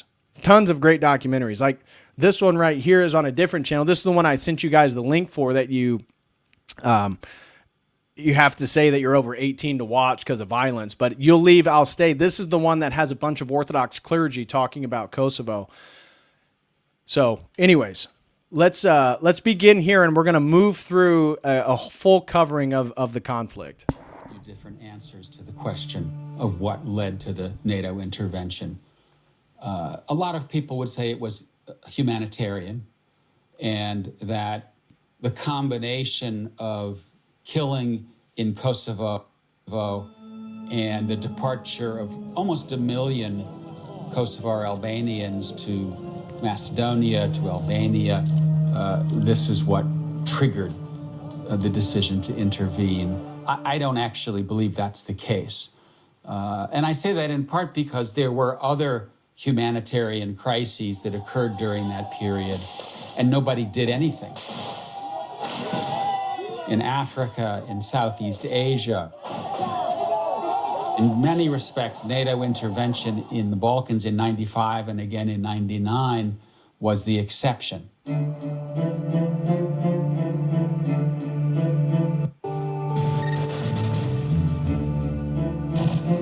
So this is the Secretary of Defense for the Federal Republic of Germany between 1985 to 1992. We're going to skip forward, but we already saw the first gentleman was actually a U.S. diplomat who served under both Clinton and Obama, okay? And he, even though he, out of all the people presented in the Serbian documentary, is way more pro-Western narrative, he even admits that the Kosovo War is an anomaly because there is so much civil strife going on around the world, but NATO chose to become offensive specifically in the Bosnian War and the Kosovo War. First time in history, and both times without UN approval.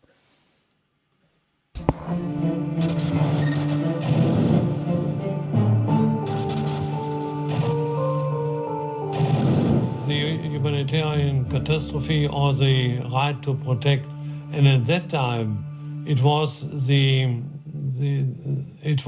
effort of the West to replace international law by a US-dominated international rule.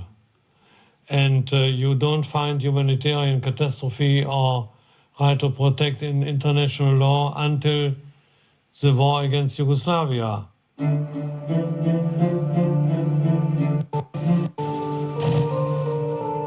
Der humanitären Katastrophe. Okay, for some of these guys, I may skip some of them. This was the most English in the documentaries that I watched, okay? So we're going to skip. This guy is he's German. He wrote a book on the Kosovo crisis, and he's one of the people that highlighted how effective the propaganda was on the German mind. And so he says the claim was a so-called humanitarian catastrophe. This lie led many in Germany to believe that they had to intervene to help the unfortunate Albanian people. The refugees from Kosovo, and this woman was working. She's Serbian. Anyways, we're gonna skip her. Or actually, we'll. So she is a media development advisor in the Kosovo verification mission. I saw a situation which was low intensity war, if we can call it war, was tension, but I was not aware of a humanitarian catastrophe. Didn't even fall a word about humanitarian catastrophe in our reports at that time. We had other problems. That was very interesting, and it's still outstanding. And when you talk about it today, the German military had an absolutely fair and correct judgment on the situation in Kosovo. Absolutely correct. What the Ministry on Foreign Affairs told the German parliament had nothing to do with the reports of the German military. It was a NATO interest. So what he's saying is the German military had a report they already wrote up on Kosovo. They did not describe it as a humanitarian crisis like NATO and the Western media did because it accounted for both sides of the engagement. And they then went with not the German military report, but the NATO military report. Disorientato, quindi molti in buona fede hanno una critica che polvere. But he wrote a paper that was published partly in the independent newspaper. This is an Oxford professor who has a book about the Kosovo situation. Saying really that do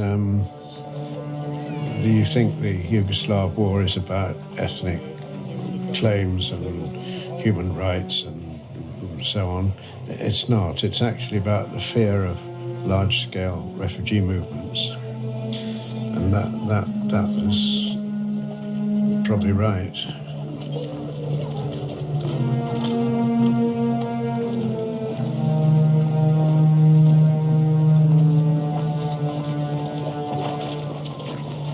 But when it comes to what happened in Yugoslavia over the course of the 1990s, I think the narrative that one gets if you are living in Belgrade is very different than the narrative that you get if you live in the United States or in Western Europe. There's no question that there were atrocities committed on all sides. And we've seen members of the KLA, community members of Bosniaks. A lot of people have been accused of doing awful things during this time.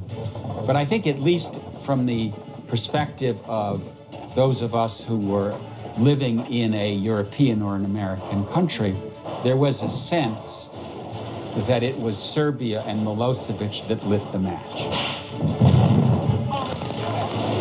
That's where this story starts. We came out at that moment in 1999. We had come out of the old Cold War, the first Cold War. Now we're in a new one, when we had a first Cold War. In that first Cold War, the bad Christians, the Orthodox Christians, were running an expansive system, according to us. I mean, we have to see enemies everywhere, also where there are none. This is really important, though. You listen to this guy. He's talking about the Western mentality and why Russia and Serbs and many Eastern European Orthodox Christians are viewed by Western powers as a threat. If there are none. And so the Baltic republics and others were seen as the democracy Western seeking who wanted to get out of the grips of the Russian Empire, the Soviet Empire. That was the interpretive pattern that existed, and that was transferred to Yugoslavia. Namely, then the Serbs are the bad Russians. And the other republics are like the Baltic republics. They deserve to be taken over to the West and have democracy and freedom and human rights and equality between genders and all this, right? I'm not saying it was bad, but there was no other interpretative pattern in Europe but the old Cold War. Saying that the Serbs did not do bad things. I've seen it myself. I've seen consequences of it.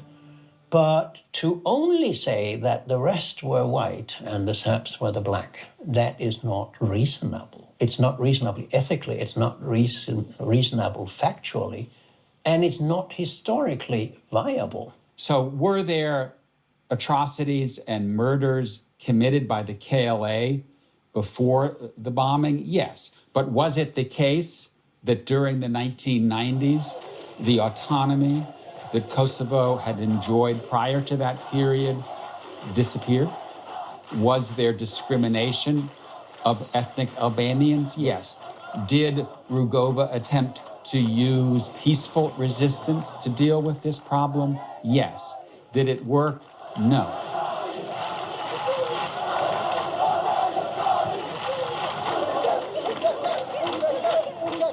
And then you had this increasing uprising, grassroots anger and frustration among ethnic Albanians that basically said, hey, peaceful resistance isn't working. Maybe we need to try something stronger. Near KLA, there was the famous visit of Robert Gelbart, where he basically concluded they were a terrorist organization. Talking about the KLA, meaning people had already determined earlier in the 90s the KLA was a terrorist organization. But that produced a very adverse reaction in a lot of areas in the States.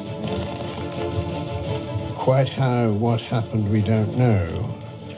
We may know more when more State Department papers are released.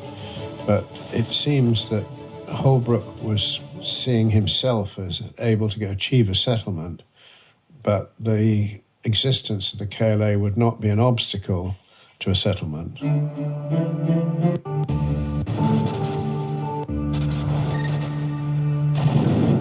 I used to say there were two national leaders in Yugoslavia who were for nonviolence and would not touch a gun. One was Dr. Ibrahim Rogova, who was the undisputed leader of the Kosovo Albanians. The other one was the Macedonian President Kiro Gligorov. And those two were the ones the United States and the West never bothered about. I mean, they gave a lip service to Rogova because he talked about human rights, the need for independence and freedom and that kind of thing. But, you know, in the final end, not the final end, but what they did for a long time was behind the back of Rogova to support the establishment of the KLA-UCK. Rogova representing the peace solution, I think that was true for many years, but it didn't achieve anything at all, really. And Rogova became what the current president in the States, I think, would be described as a loser. He was seen as somebody who... Such dry British humor. He's talking about Trump. I think Rogova would be what Trump describes as a loser. He's just a loser. Was, you know, maybe a very moral politician, but not capable of achieving anything. So I think the Americans decided long that, you know, we don't support nonviolence. There's no future for people like Rogova, so we go to the hardline now and we train people and we do this and that, and then CIA and the German Bundesnachrichtendienst, BND, they decided to, you know, militarize the conflict that was not militarized that much. It was a kind of police state. I've been arrested myself in Kosovo. I have no illusions about that. It was a hard system for it, and I can understand why Kosovo Albanians wanted to, you know, what do we call that, to not be ruled by Belgrade. And I think UCK KLA only succeeded because they had the support of the US. Well, I think, as you said, it depends what you mean by supporting the organization. I think from very early on, and also in Britain, there were quite important people who thought it was inevitable the Albanians would form some sort of military organization to resist and change the status quo. That goes right back to 91, 92. You have to remember the picture of Holbrooke sitting there on the wall. Yeah, that explains everything. It was an American approach.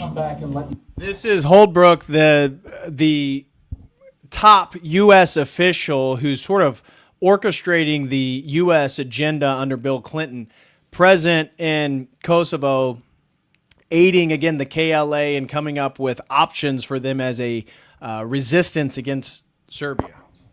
Let you talk to us.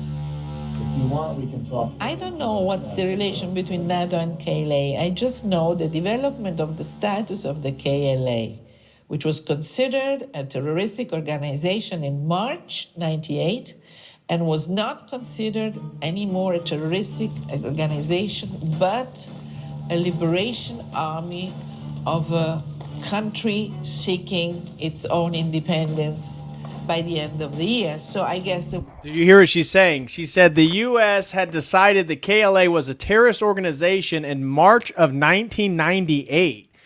And by the end of the year, they had been rebranded as a liberation force, again, backed by NATO and the U.S. There was something changing in the attitude of some states and some countries with KLA. I guess that was a change of attitude of the United States towards KLA.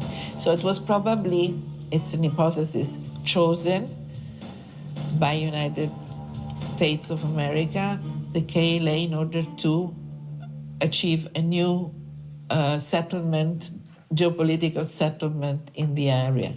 Well, I think the dominant thinking of what the KLA could achieve for America was to destabilize the remains of the Milosevic system. They didn't want a major war, but they did see it as a positive that the KLA was making the old Yugoslavia down there more and more dysfunctional. Did you hear what he said? The U.S. saw it as an opportunity to destabilize the Milosevic regime in Serbia, Yugoslavia. And think about the rhetoric that's used today regarding Iran. It's the exact same thing. We were told what precipitated this war is that there was protests in northern Iran, that we're going to go liberate them. Again, same language. And that as soon as we started bombing Iran, the Ayatollah and the IRGC would fall apart. The regime would just collapse. And now Israel and the U.S. would achieve their ultimate objectives of no nuclear proliferation, all this different. Well, you see, it's a script. It's a script. The U.S. was already and really putting that script into place in Kosovo. And then it's just rerun that same script year after year with a new military conquest. It was dying on its feet. And they welcomed that, I think. Did the United States know that members of the KLA were committing atrocities? Yes. But I think that basically, and this kind of brings us back to what I was saying about Clinton's hesitation to get in, NATO needed a ground force. And that ground force was the KLA. And that's because the NATO was going to fly missions at 30,000 feet. This was an air war. And it was an air war because nobody wanted to take casualties, right? We were still in that mode that, okay, we can drop bombs, we can shoot Tomahawk missiles, but we're not sending in the 82nd Airborne. And so partnering with the KLA was a marriage of convenience, because we know from previous air wars that air power doesn't do it unless it's married to somebody who's working on the ground.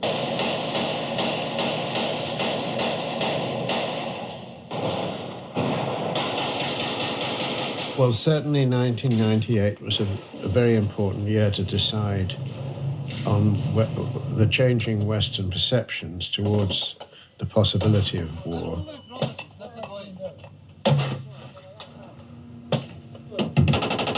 My own experience, I think the key point was in July and August, when there was a substantial military initiative by the Serbian authorities against the KLA. Now, this is Rakak. This is the important, we're moving into one of the important turning points. And I think then, certainly to judge from Blair's memoirs and Alistair Campbell's memoirs, in London, I think the British military advised Blair that unless something was done decisively, the KLA could quite possibly be defeated, and Milosevic would be in full control of. So what did you hear at the beginning of the Kosovo War, before NATO bombing began? There was a Western American report that the Serbs were going to win the war. They were going to take Kosovo, that the KLA was going to be defeated. Kosovo and so on.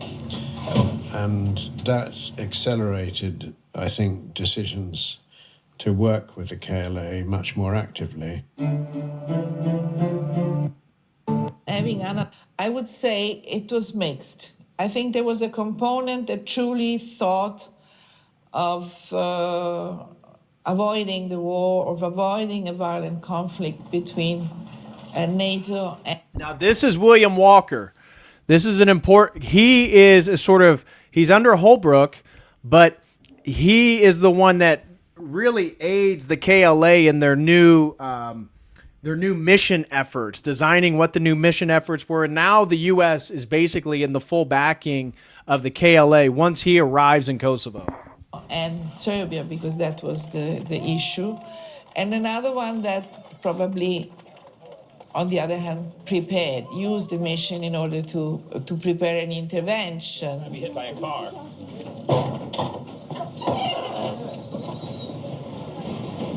I remember the attitude of the German Chancellery when they learned about William Walker being responsible for the Kosovo verification mission. He's saying William Walker was responsible for the Kosovo verification mission, which, as we're going to hear, he presented it to the KLA like it was going to last a few days. But as the Serbian woman will report, that she spoke specifically with a U.S. doctor or medical assistant, something there is that somebody was there to provide medical relief. And he said, oh, well, our other stuff is going to arrive in like 2 to 3 months. Meaning that the medical staff was already informed that they were going to be there for months. But when William Walker gets there in Kosovo, he presents the verification mission as something that will just last a few days and then we'll be able to get out of it. Again, sounds very similar to the rhetoric we hear in the Iraq War, in Afghanistan, now in Iran. It's just going to last a few days. They knew that it was a path to go to war because they knew him from Latin America. Ho detto che il primo errore fu accettare la missione, perché la missione fu nient'altro che un preludio alla guerra. Okay, this was a Italian diplomat who worked in Belgrade. Mr. Walker, welcome back to Pristina. Thank you very much. Good to be back. Or are you leaving? I'm here. How long for? I have no idea. As long as the mission goes. See, they ask him, how long are you here for? I have no idea. As long as the mission goes. Well, he knew at that point that they were going to be there for a minute. It wasn't going to be just a few days. One of the people I met there was a medical doctor, a U.S. medical doctor. In an evening when we were chatting, he was telling me, came out with this sentence, we will in any case be out here in 2 or 3 months. So probably he had knowledge that the mission would have lasted that long. But this remains, I understood that sentence only later. So some people inside the mission knew that the mission would have lasted, some other didn't. And very naively worked for peace. But in fact, that was not meant to be eventually. Okay, this is the Italian diplomat. I'll read. He was deputy commander of the Italian IFOR contingent, and this is what he has to say. He has some pretty interesting things.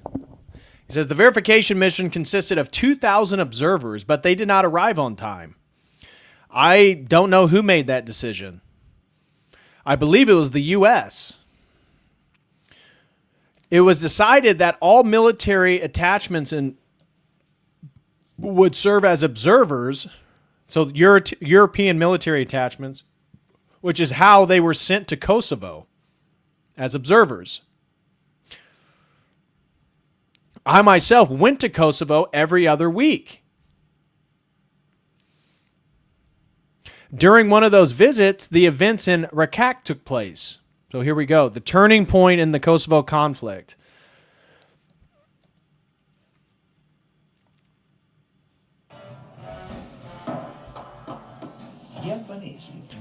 The Albanians had been waiting for something like that.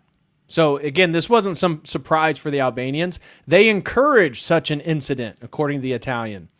Some even say they provoked the Serbians. The incident occurred, giving them something to report to the international press.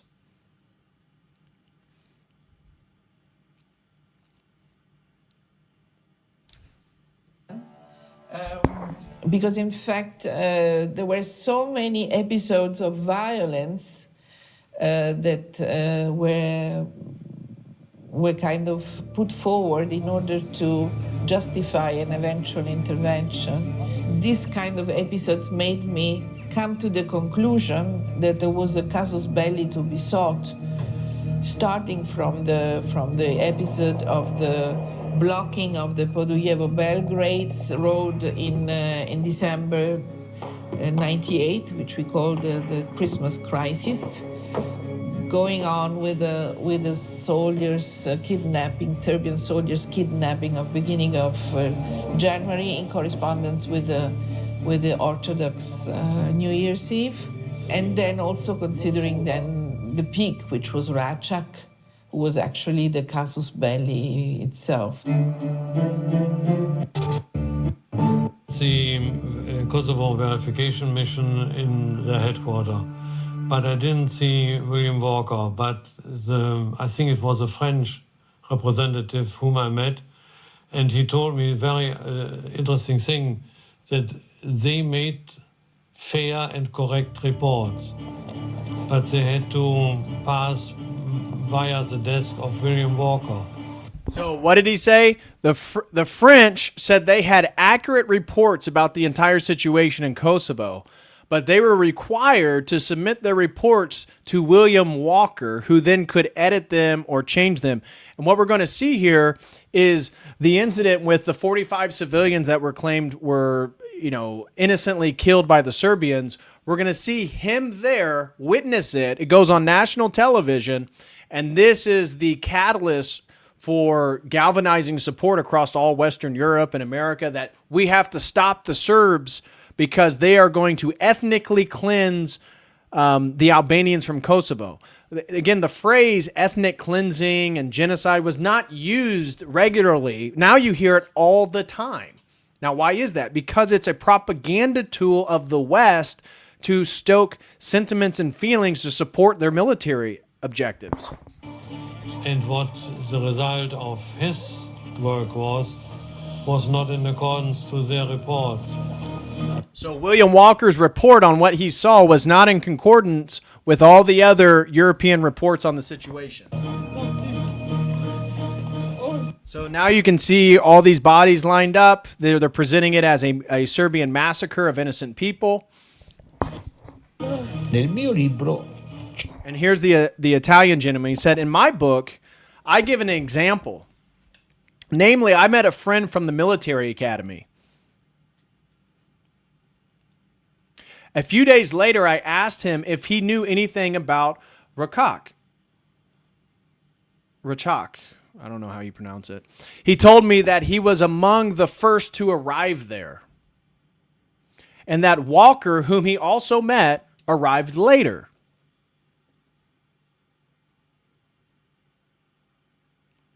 He didn't tell me exactly what he saw, but he did say he did not see what was later shown on television. I think the last one to ask in a meeting of OSCE to get the report from the Finnish. And the Austrian foreign minister, the lady told me, you get the report so that you can see yourself. I never got this report. So this is one of the hidden things we have to realize when it comes to the situation of the war. So what's he saying? The report about what happened in Rachak was prevented from other people seeing it. He wanted to see the military report, the military report that William Walker was in control of, and other people, for some reason in Europe, couldn't get a hold of it. Rachak was a mystery. Mr. President, can you answer a few questions? Qu'est-ce qui se passe? Of course, I've always do. This is Madam Albright, who is a key instigator in the U.S. involvement in Kosovo. That's the wrong question. I'm here to work hard. Are you an optimist? I'm always optimist. Yes? Albanians are working very hard and I think moving towards a yes. The Serbs, on the other hand, are refusing to engage on a basic part of the agreement, which is the military aspect of it. The military aspect meaning they want NATO troops to control Serbia. So yeah, they declined. Are you ready to sign a deal? Which deal? Which deal? That's the problem. Mr. Vidova, are you optimistic for the talks tomorrow? No, the talks only signature. Only signature. Yes, please. Yes, from our side, it's okay. Thank you. Rambouillet was a very interesting thing. So they're talking about the Rambouillet agreement that failed. Again, the NATO troops basically controlling Serbia, which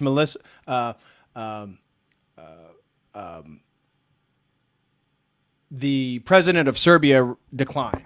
Slobodan. Rambouillet was the same. They wanted to get the same rules and regulations for NATO military in Yugoslavia as the Wehrmacht had in the Second World War. nothing different. And Yugoslavia didn't agree to that, which we understood. And the reason was that the parties allegedly I was not there, let me say that, I have no personal experience of Rambouillet, but the parties were reasonably close to some kind of modus vivendi for a period ahead. And then Madeleine Albright said, now we cut the negotiations, and we come back and we have a second round. And at that second round, it was introduced to President Milosevic and Serbia that NATO should be allowed to roam around anywhere in Serbia. Now, you tell me a European statesman who would accept that. We all knew in any case that by the second round of agreements, the condition put on Serbia by the international community were not acceptable and wouldn't have been accepted as a complete loss of sovereignty. I completely agree with this. The Rambouillet agreement was a scam born from a bound-to-fail negotiation rigged to force Serbia to submit utterly to NATO. Exactly, that's what they're saying. So Madame Albright, as soon as they're getting ready to reach a negotiation, almost sounds like what's going on with Iran. Jared Kushner and the gang go and try to negotiate some type of peace agreement. We're told that it's close. We hear people there saying that actually Kushner and company and the other Zionists accompanying J.D. Vance were doing everything to prevent the peace negotiation. Of course, Netanyahu preventing the peace negotiation. It's the same thing. And then you go and attack. Or in this instance, you only provide them with the opportunity to not engage in warfare if they basically submit and give over the entire sovereignty of their nation and allow another military, NATO, to occupy all of Serbia. Now, again, who would agree to that? No one. Was Rambouillet perfect? No. Was it the best chance to avoid what unfolded? Yes. Do I think Milosevic should have accepted it? Yes. Because had that agreed... Again, he's saying he should have agreed to it because maybe he could have salvaged Serbia and maybe done something different in the future. But again, he's giving over total military sovereignty to NATO. I mean, that's a hard ask for any nation. Agreement been implemented, had a peacekeeping force of some sort been introduced, we would not have had the bombing campaign. And my best guess is that Kosovo would still be part of Serbia, even if perhaps uncomfortably so.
Americani. So you can see highly targeted, specific precision campaign by NATO and America using very much the same weapons we're using today. This is part of the problem that the U.S. is facing, is that our entire military is built for warfare during this Cold War / late 90s, early 2000s period. But that was before drones, that was before AI, that was before the modern technology that's been used, which has in many ways leveled the playing field across nation states. And that's why the U.S., we're spending $1.6 billion during the full-fledged bombing of Iran, where they're not even spending close to that. and they're able to have significant damage and attacks to the U.S. infrastructure, military bases, and Gulf nations. So you see, this right here is why the U.S. has such an ego, and they're so certain about their military dominance, but we don't live in this world anymore. E tutti colpirono quello che volevano colpire, in maniera... So this is the Italian representative. He says, what they intended was surgical precision. There were no mistakes. They struck the intended targets. And he's highlighting that some of these intended targets were schools, were churches, were civilian apartment complexes. The goal was to cause as massive amounts of pain and chaos on Serbia as possible.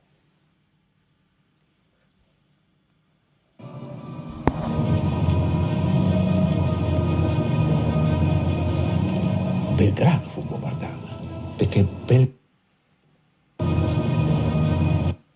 He says, Belgrade in particular was heavily bombed. Belgrade had to be worn down. The people had to be exhausted.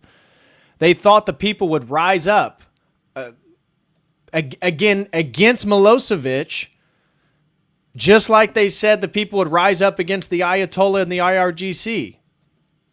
But that didn't happen. On the contrary, the people rallied even more around Milosevic, even though they did not consider him a good politician. Just like the Iranians are rallying around the IRGC and the second Khomeini.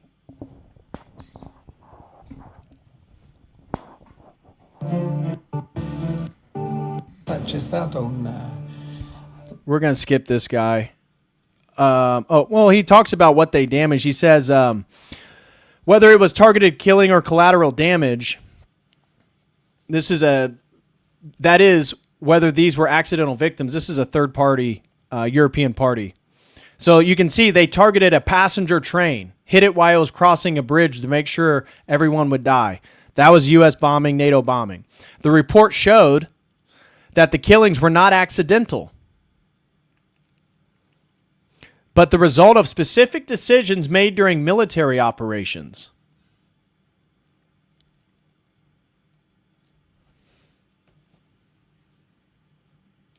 bombing of Chinese embassy was a very interesting case because NATO declared that it was accident. So what's he talking about? NATO and America bombed the Chinese embassy. They had old map and so. Bombed the Chinese embassy in Serbia, which again you can see they had precision targeted bombing. And people wonder, why would they target the Chinese embassy in Serbia? Again, China being one of the nations that does not recognize Kosovo. And the many studies showed that it was no accident.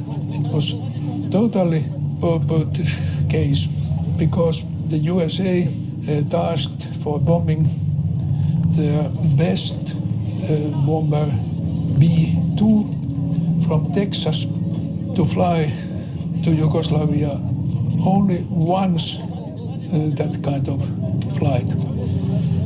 CIA has chosen the object and they gave the special task for U.S. Strategic Air Force to bomb Chinese embassy and especially the intelligence and communication center, not whole building. It was. So they targeted the communication center and the Chinese embassy specifically, not the entire building. You can see a Chinese man here covered in blood who is inside the Chinese embassy. Only one case in USA with strategic bomber command, strategic air force, but all other air operations were under the command of NATO Air Command. So what he's saying is the only reported mistake during the war was the bombing of the Chinese embassy. But he's claiming there is a European intelligence that there was all a military operation. It was decided, and that a B-2 bomber from Texas flew to Yugoslavia specifically for that bombing campaign. And then once it was, and that was the only time that that B-2 bomber was in the area, which makes you think it wasn't an accident. War eine weitere Kriegslüge. And this is one of the German guys. He says, then Defense Minister Rudolf Scharping claimed at a press conference that a mass murder, a genocide, had taken place there, and that people were imprisoned in a concentration camp at the football stadium in Pristina.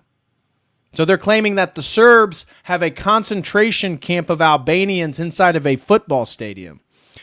This German journalist said, afterward, we went to the site to film. We spoke with people living in the immediate vicinity of the stadium. And they told us that there was a military headquarters and that helicopters took off and landed from there, but there was no concentration camp of any kind. At work was a coalition force that relied heavily on public opinion, which is why it was important to use specific buzzwords for the propaganda. And words like concentration camp, ethnic cleansing, genocide, words that would convince the German public that the war was justified.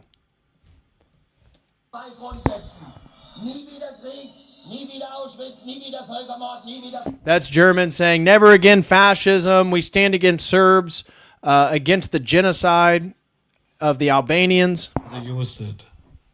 I think nothing else. In Großbritannien. He says, in Great Britain, the narrative and campaign were different. There was no talk of concentration camps. They played a different card. They still had to win over public opinion.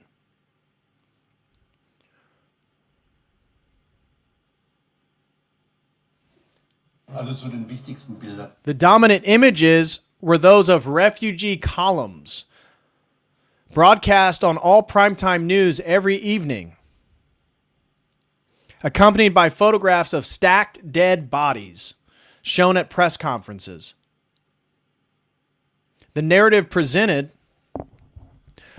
the Serbs as the villains, and that Kosovo Albanians as the victims in need of help. You had also inter-Albanian killings. The problem was that there was even an inter-Albanian fight for power. So there was even Rudgova. LDK people were kind of also at risk because they were the more extreme front of the Albanian wanting to take over and to take power. So Enver Malok, who I met as a media development advisor, he was actually one of the journalists who was actually Albanian. He was killed by a group that was called Crna Ruka, but actually we understood later that it was a commando of probably Albanian KLA extremists. So what she's saying, that the KLA and the Albanians were fighting amongst each other in Kosovo because the Albanians were struggling for who's going to take control, and that they would kill their own people like this Albanian journalist, and then they would blame it on the Serbs to claim that they were killing journalists, they're killing civilians, when in actuality it was the Albanians killing each other and fight for supremacy. we were not aware that even some of the mission didn't want to enlighten this. But there was a kind of a strategy even to give the responsibility of these inter-Albanian killings to the Serbian part in order to build a consensus against Serbia and against its government. This is the Italian representative. He says, NATO bombed Serbia to demonstrate strength and dominance. And above all, to send that message to Russia. To understand Russia's actions, one must remember that the Cold War era had ended. and that Russia was no longer a superpower.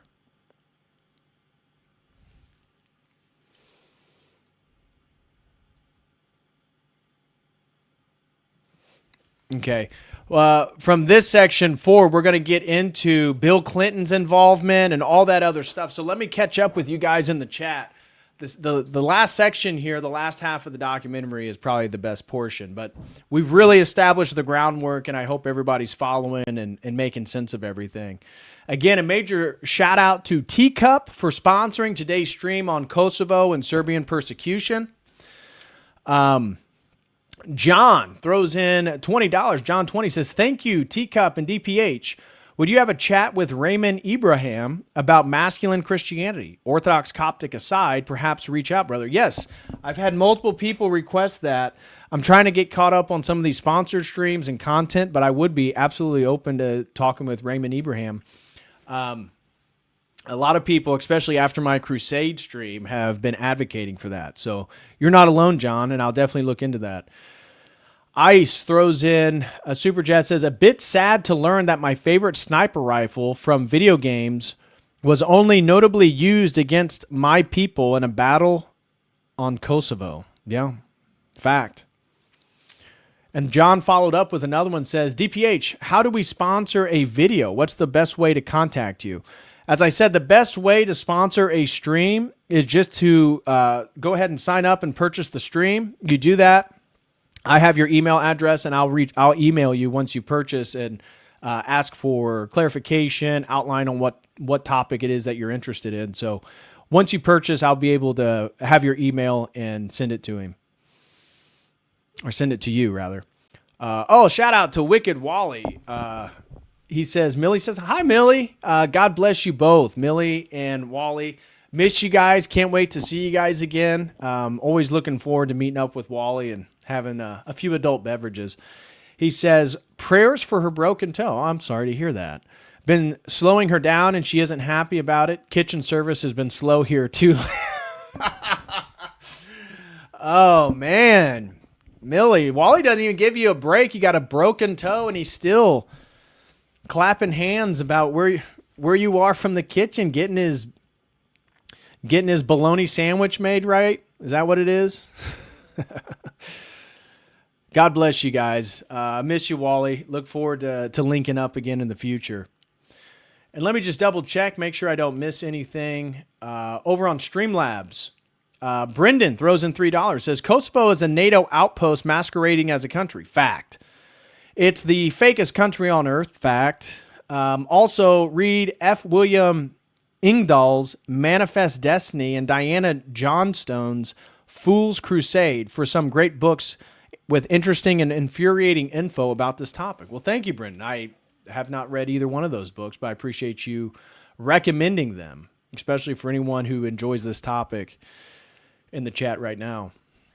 Snagglebeast throws in 5. Shout out to Snagglebeast. I'll see you in Montanica, brother. He says, we do not hate the evil perpetrated on us by those who follow the enemy enough. In this situation, art imitates life. In many of the grand strategy games I play, the easiest way to expand is war, and the best way to start a war is to fabricate a reason. Yeah. And that's exactly what happened here. All right. As I said, the second part, we're now going to see Bill Clinton. We're going to see the very friendly relationship between the U.S. and Russia during the period in which the Soviet Union collapsed and Russia is basically flat on its back, no longer a superpower, trying to gather itself.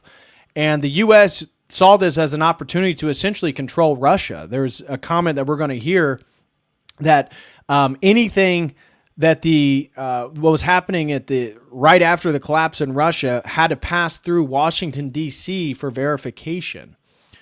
And so let's get into that. Huge problems in industry and influencing international processes, definitely. They had to deal with the huge state governmental debts, with huge problems in terms of financing. He's talking about Russia after the collapse in 1991. schools, army, and so on.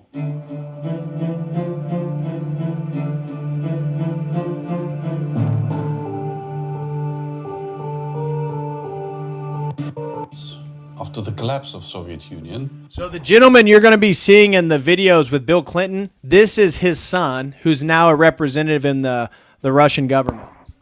Perceived themselves as great winners of the Cold War. And they perceived as we are defeated. Then, you know, inside Russian ministries, there were advisors from United States.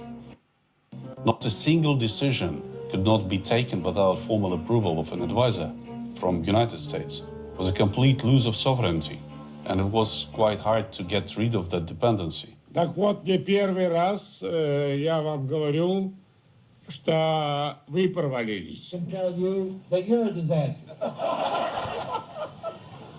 I was trying to find context for this online, and I couldn't. But what is being said here, and Bill Clinton starts crying, is that Primakov says something about how we're able to share secrets now between Russia and the U.S., and maybe we'll listen, and then something about how Bill Clinton, he can now say that he's a disaster, the Russian to Bill Clinton. So it's some type of deprecating joke towards Bill Clinton that he found very funny.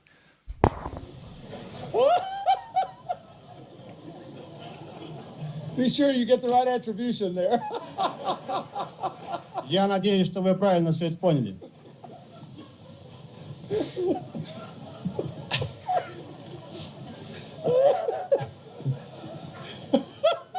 Americans always tried to persuade Russia, to persuade Moscow, that if Moscow wants to be a part of modern, shining Western world, it should follow all the Western policies and obligations and ideas towards Yugoslavia as well, and especially Kosovo. And, you know, even in these negotiations of Evgeny Primakov with Milosevic and Kinkel and others, with Jacques Chirac and others, was always like, okay, we need you to keep talking to Milosevic. That's very good. We're not taking into consideration your ideas. We don't give a shit about it. Sorry about the words. But who cares about your ideas and your intentions? Just keep talking, keep talking. We'll do our business ourselves. You need to be part of it. You need to support us finally, because we are together.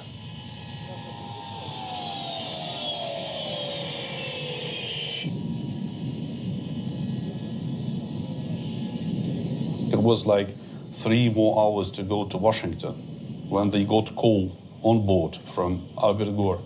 And he told that, yes, we've taken that decision and the military operation is starting. In these circumstances, Primakov answered, we're unable to proceed with the visit. We're getting back. All right. As far as the decision, this was a decision that that Prime Minister Primakov made, and it was made after the vice president informed him that the efforts of Ambassador Holbrooke had essentially failed, and that he would be leaving Belgrade to go to Brussels and eventually to come back home. For Evgeny Primakov, going further to Washington, landing in Washington, and going on with all these visits and schedules that are planned, certainly would be a thing, partly at least, legitimizing the military operation.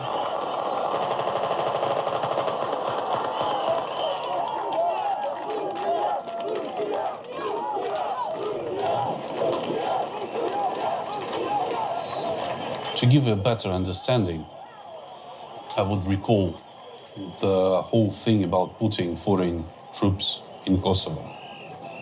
And Russia was never given such a territory. We were under someone else's framework, an umbrella or something. So what he's saying is that Russia was never even given the opportunity to send troops to Kosovo because someone else was in charge of Russia at the time, highlighting that there was a very interesting negotiation and agreement between the U.S. influence in Russia at the time, and there was no talk or even opportunity for them to go protect the Serbs or work as a peacekeeping force. And so that's what he was highlighting, is that, and Russia couldn't do much anyways at the time. Send troops to Pristina airport was again very symbolic. I wonder if it was practically somehow useful, but symbolically it was the same thing as the U-turn. I don't know whether Milosevic overestimated Russian support. I do think that in that period of the 1990s, it would have been naive to expect much help from Russia, because Russia was flat on its back. This was not a country that was in a position to do much more than protest. And that's what they did.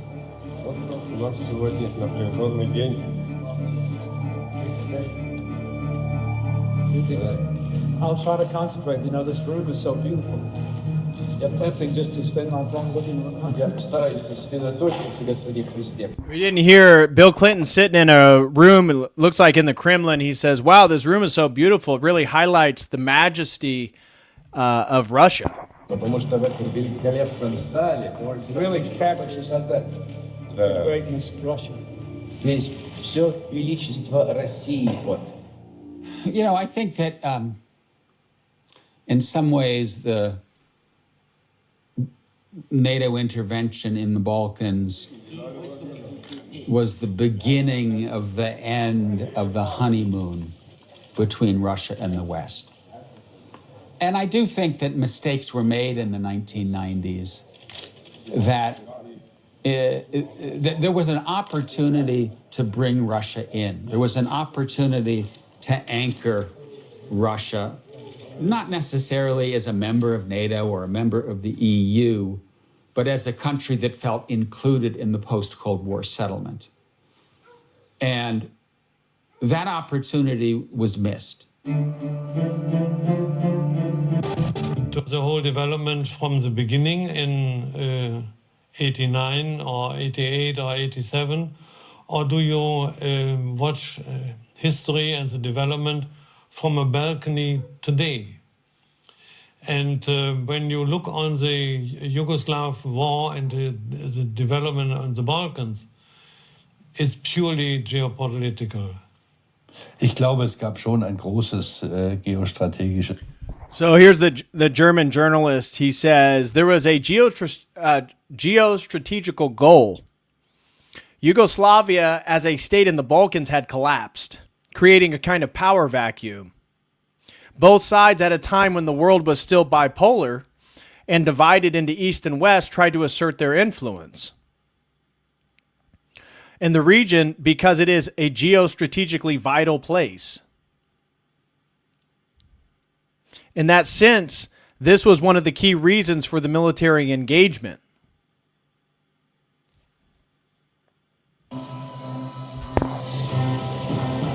And in the conference of Bratislava, at the end of April 2000, the State Department officials, they told us very openly that it's to replace a mistake being made by Eisenhower during World War II, not to have US troops on the Balkans. They wanted to have it by Rambouillet, and now they have it. I will say it is annoying how they introduce every time there's a speaker, even though if they've already spoken, they reintroduce them with that same music. Dun, dun, dun, dun, dun, dun, dun, dun. Ever since the end of the Cold War, it had been a priority to stop the Russians getting bases along the Adriatic, and if possible for NATO to get its own facilities. And this started very soon after the Cold War ended. And a priority, as we knew at the time, was the coast of Croatia. And then after that, other places along the coast, like the old Russian submarine bases in Albania. And so that these were what was in the minds, I think, in Washington, because a lot of people don't realize, but a great deal of American power, NATO power, is projected from the sea, and this remains the case now. And people like Madeleine Albright wanted a very strong pro-US commitment in the new leaderships, and they were able to get that very quickly with the Albanians, because without a secure pro-Western Kosovo, the whole thing falls apart. During the conference in Bratislava, I was told that during his last visit for Holbrooke, talking to President Milosevic, he offered Belgrade a solution without a war. If Belgrade would be satisfied with bond steel and would offer it to the Americans, there wouldn't be a war. But everybody knows about the development later on. Bond steel was the key. So he's talking about bond steel. The U.S. military base was a key strategic reason for U.S. engagement, and that Serbia even gave them an offer to potentially build it in Serbia. But of course, why would they do that? They want to destroy Serbia. And that's what the German intelligence officer was highlighting here. The power of our weapons could win the military battle in Kosovo, but the peace can only be won by the human heart. C'è una cultura. And here's the Italian. He says, this reflects an American imperialist mindset. Rather than conquering nations, America establishes bases within them.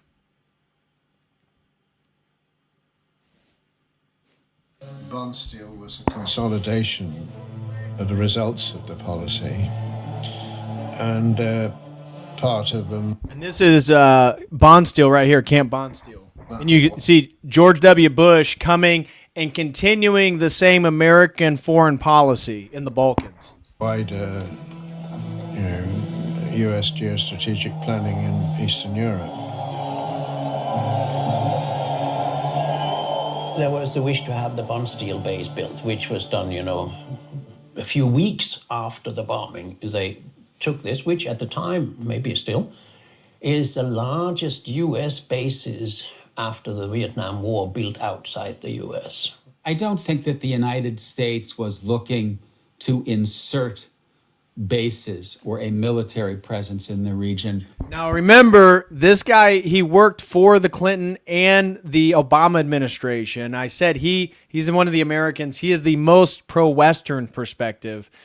He's saying he doesn't think that the goal was to build military bases to influence the region. Meanwhile, all the other Europeans that were either diplomats or intelligence officers are saying it was clear that that was one of the goals. In fact, I think the opposite was the case. And so I think in many respects, what you saw is the U.S. get involved reluctantly. It wasn't rushing to open Camp Bond Steel. It wasn't rushing to send troops to the Balkans. It, in many respects, was kicking and screaming. It didn't want to do this. But it felt that the costs of not doing it outweighed the costs of doing it.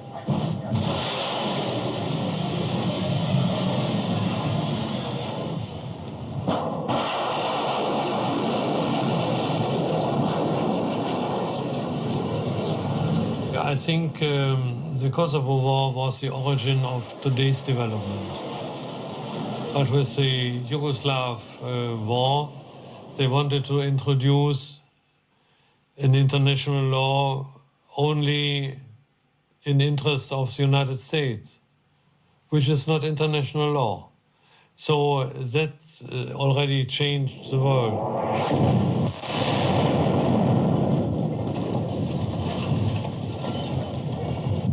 Il bombardamento della Jugoslavia operato dalla NATO è stato un evento che ha inciso fortemente sull'ordine internazionale. C'è un giurista italiano, il filosofo. He says the Italian legal scholar and philosopher Luigi Ferrajoli described it as an international coup d'etat.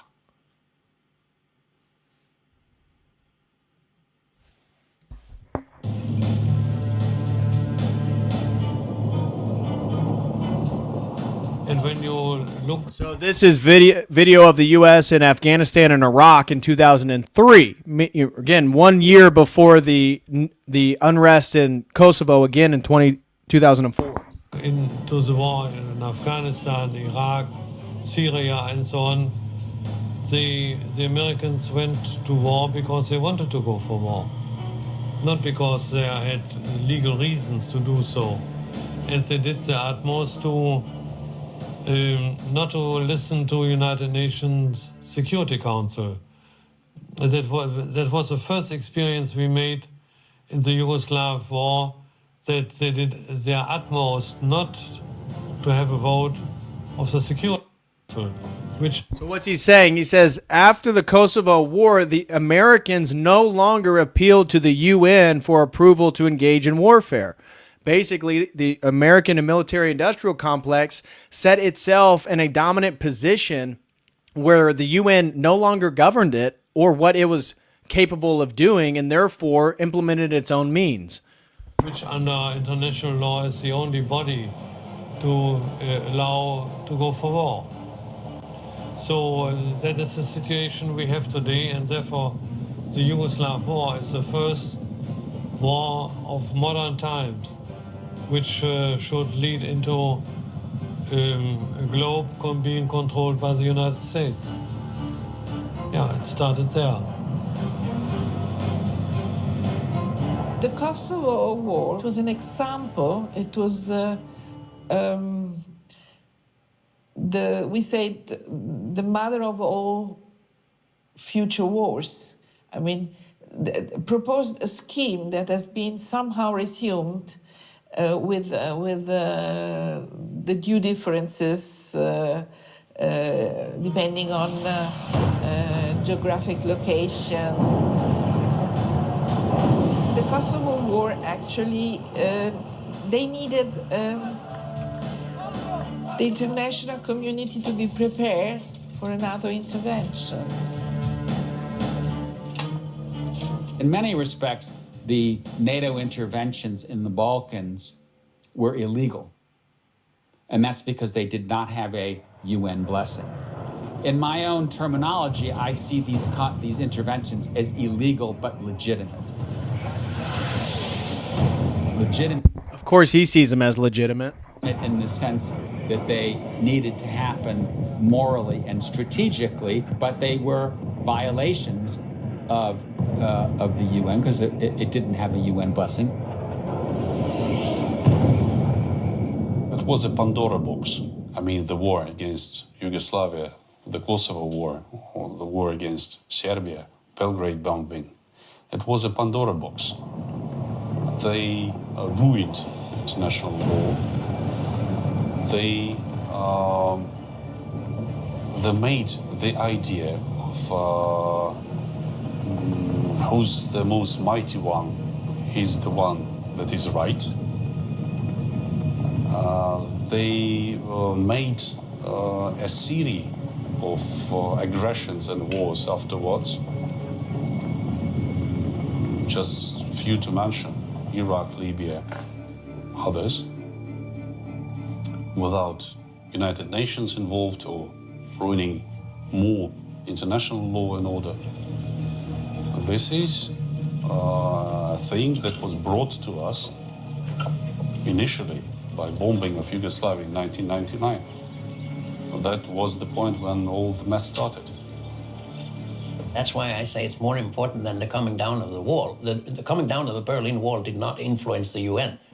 But what happened in Yugoslavia 10 years after was definitely something that led to where we are today, that nobody talks about the UN. That in many respects create the perception that you know, the strong do what they want when they want to.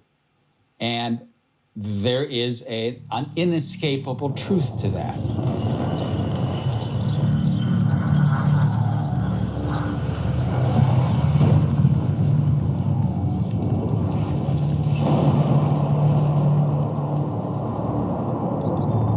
I wish I could say that we could get to a world in which all countries abided by the rule of law, but we're not going to get there.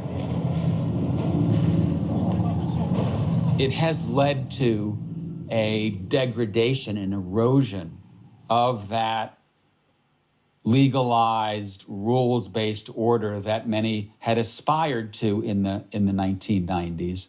But I think that aspiring to that world is naive. Perché dico che il 1900... Another Italian guy says, why do I say that 1999 was the turning point in NATO strategy? From that moment on, NATO changed. It no longer had solely a defensive role. It took on a combative role. NATO's previous limitations were no longer applicable. The geographic boundaries of the North Atlantic Treaty were ignored, and Article 5 was no longer respected. Essentially, NATO began to take on the role of addressing international issues with its offensive actions, consistently justified on humanitarian grounds, quote unquote. Of course, that's what they say. Da questioni umanitarie. And that was when NATO began to do what is a crime according to its own treaty. If you read the treaty of NATO, which surprisingly few people have done, it is defensive. It is almost a replica of the UN Charter. And it says that conflicts shall be transferred to be dealt with at the UN.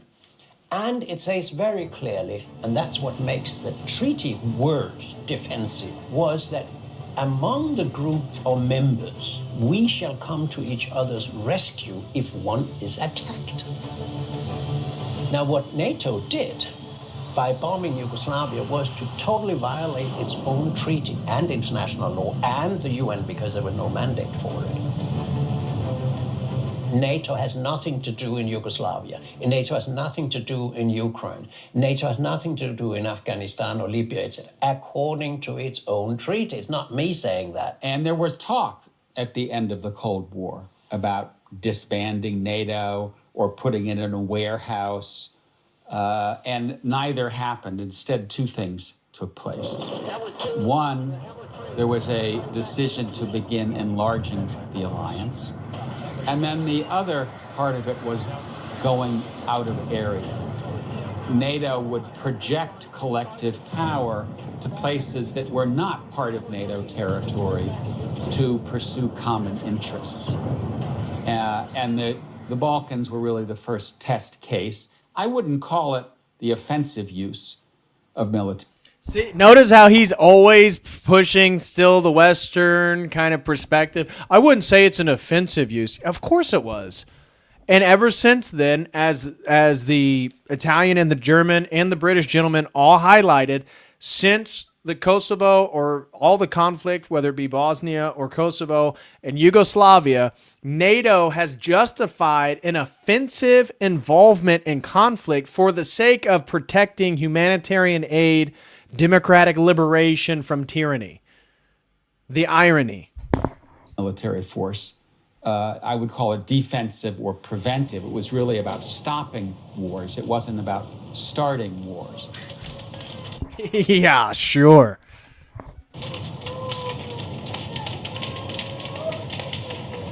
La NATO ha bombardato la Serbia per non avere niente a che vedere la questione del Kosovo, degli albanesi o altro. Oh, the other Italian says the bombing of Serbia had little to do with Kosovo or the Albanians. He says,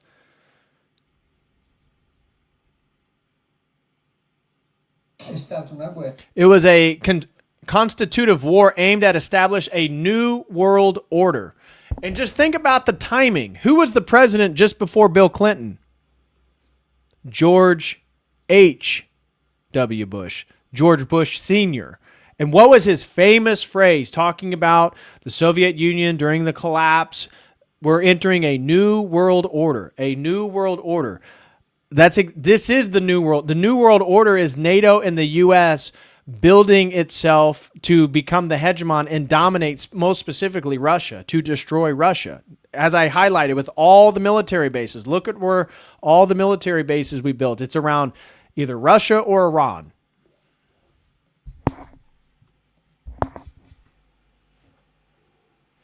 He then says, in which a group of countries led by the U.S. assumed the right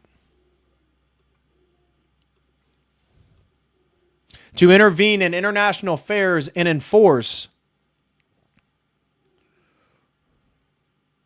their own interests or views through military means.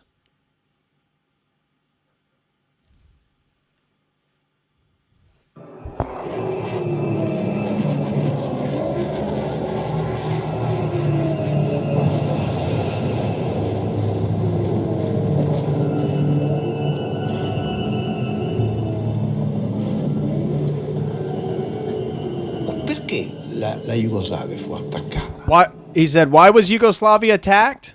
I believe it was because Russia possessed nuclear weapons. This is the Italian gentleman. And could not be confronted directly. The West, led by the United States, therefore sought to assert control of the region and succeeded. All of Yugoslavia became a victim of a new world order that was shifting in the Balkans. Much of it as it is in Ukraine today. Great.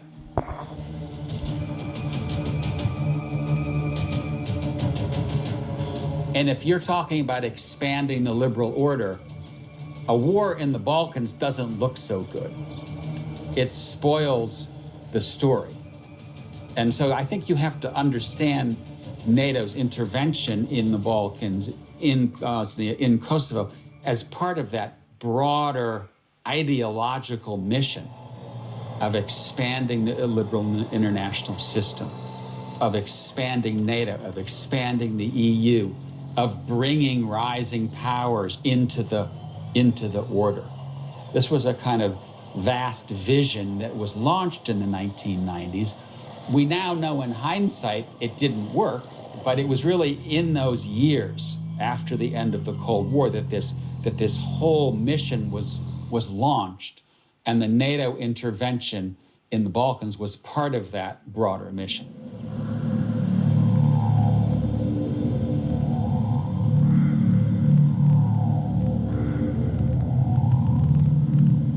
Ja, was weitergegangen ist not.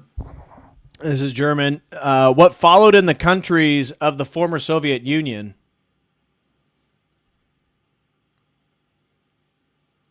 and later in the Balkans has been an ongoing struggle for influence.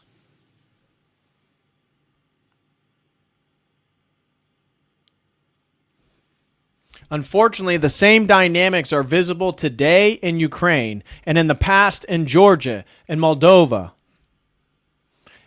And as back then, the Balkans remain a region contested by competing powers.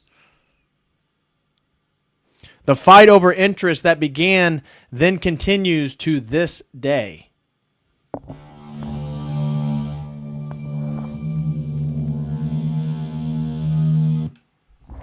And that's the end of our documentary.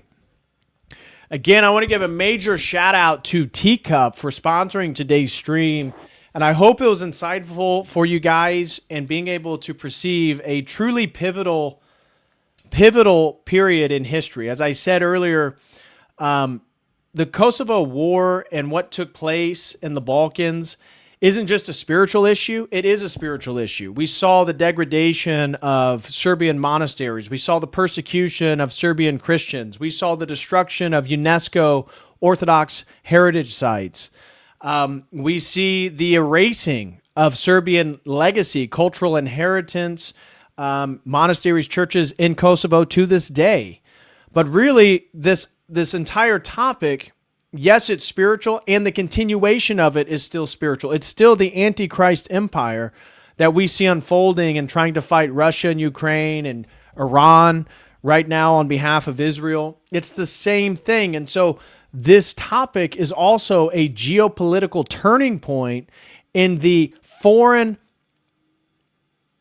objectives of the U.S. military-industrial complex.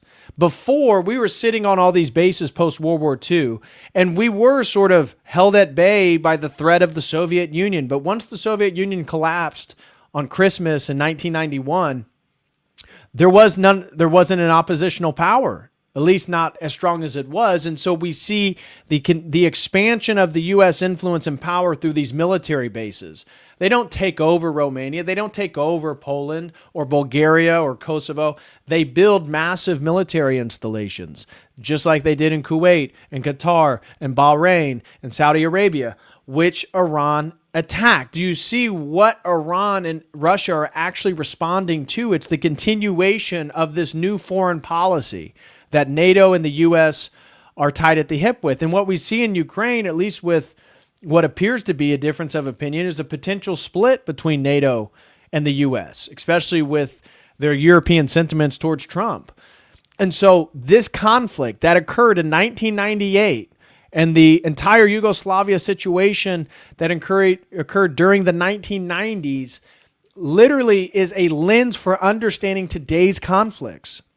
Because what was set forth through the propaganda by backing a terrorist organization as foot troops while the U.S. does aerial assaults, doctoring footage to galvanize sentiment in Western countries against the Serbs in favor of the Albanians, and then targeting civilian infrastructure, bridges, apartment complexes, schools. It's the same thing over and over and over again. And so if you want to understand Ukraine, you want to understand Iran, I would say the best place to start is understanding Kosovo. So thank you guys so much for today's stream. Major shout out again to Teacup. Smash that like. Austin DeTulio sent in $5, says, hit the dono goal, guys. That's right. Where are we at on the dono goal? Oh my gosh. We're 17 donos away. I don't know if we're going to be able to make it. How much time is left? 6 minutes. 6 minutes. Can we get to 20? Can we get to 20 in 6 minutes, guys? Consider that a win for the stream. I hope you guys enjoyed today's topic. Alpha says, thank you, and God bless you for this important stream. Well, thank you. I really appreciate it. And shout out to Teacup. Thank you for sponsoring it.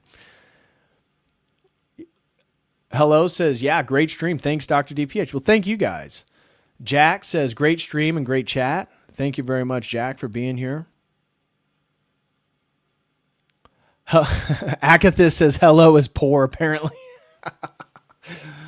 Hey, not everyone has the means, but I do appreciate it, and I want to thank everyone who does support my work. You know, I know it's voluntary. You guys don't have to, and I'm just so thankful that I have you guys as a community, and you guys enjoy these streams and putting together all the information, be able to present on things. I would like to eventually do a deep dive on like the Korean War and Vietnam. Those are two topics that I really don't know a ton about.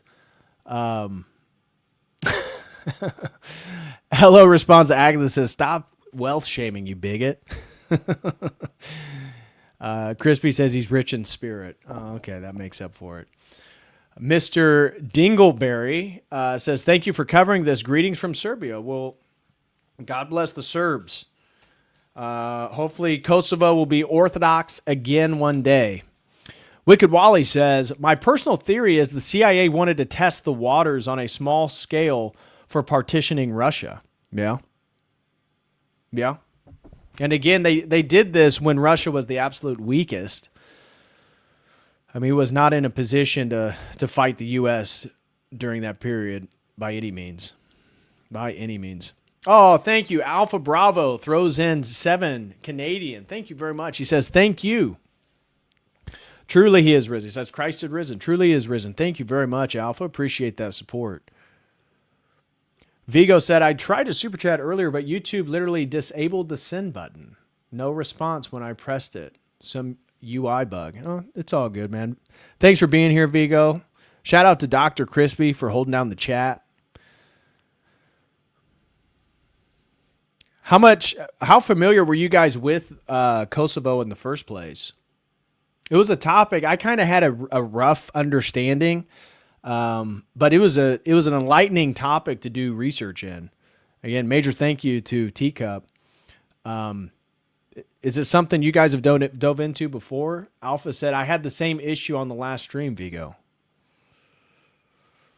I think you guys are creating a conspiracy not to support the channel. I think that's what's going on. I have a conspiracy happening amongst the chat.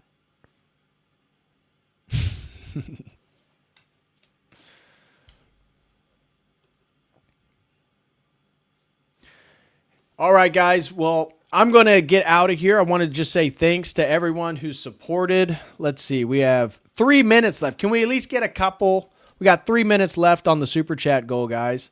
Show some love. Keegan says, we've got Serbs in my Rokor parish. I heard quite a bit on it. Oh, interesting. Mr. Dingleberry says Brokey conspiracy. There's a Brokey conspiracy going on in the chat right now.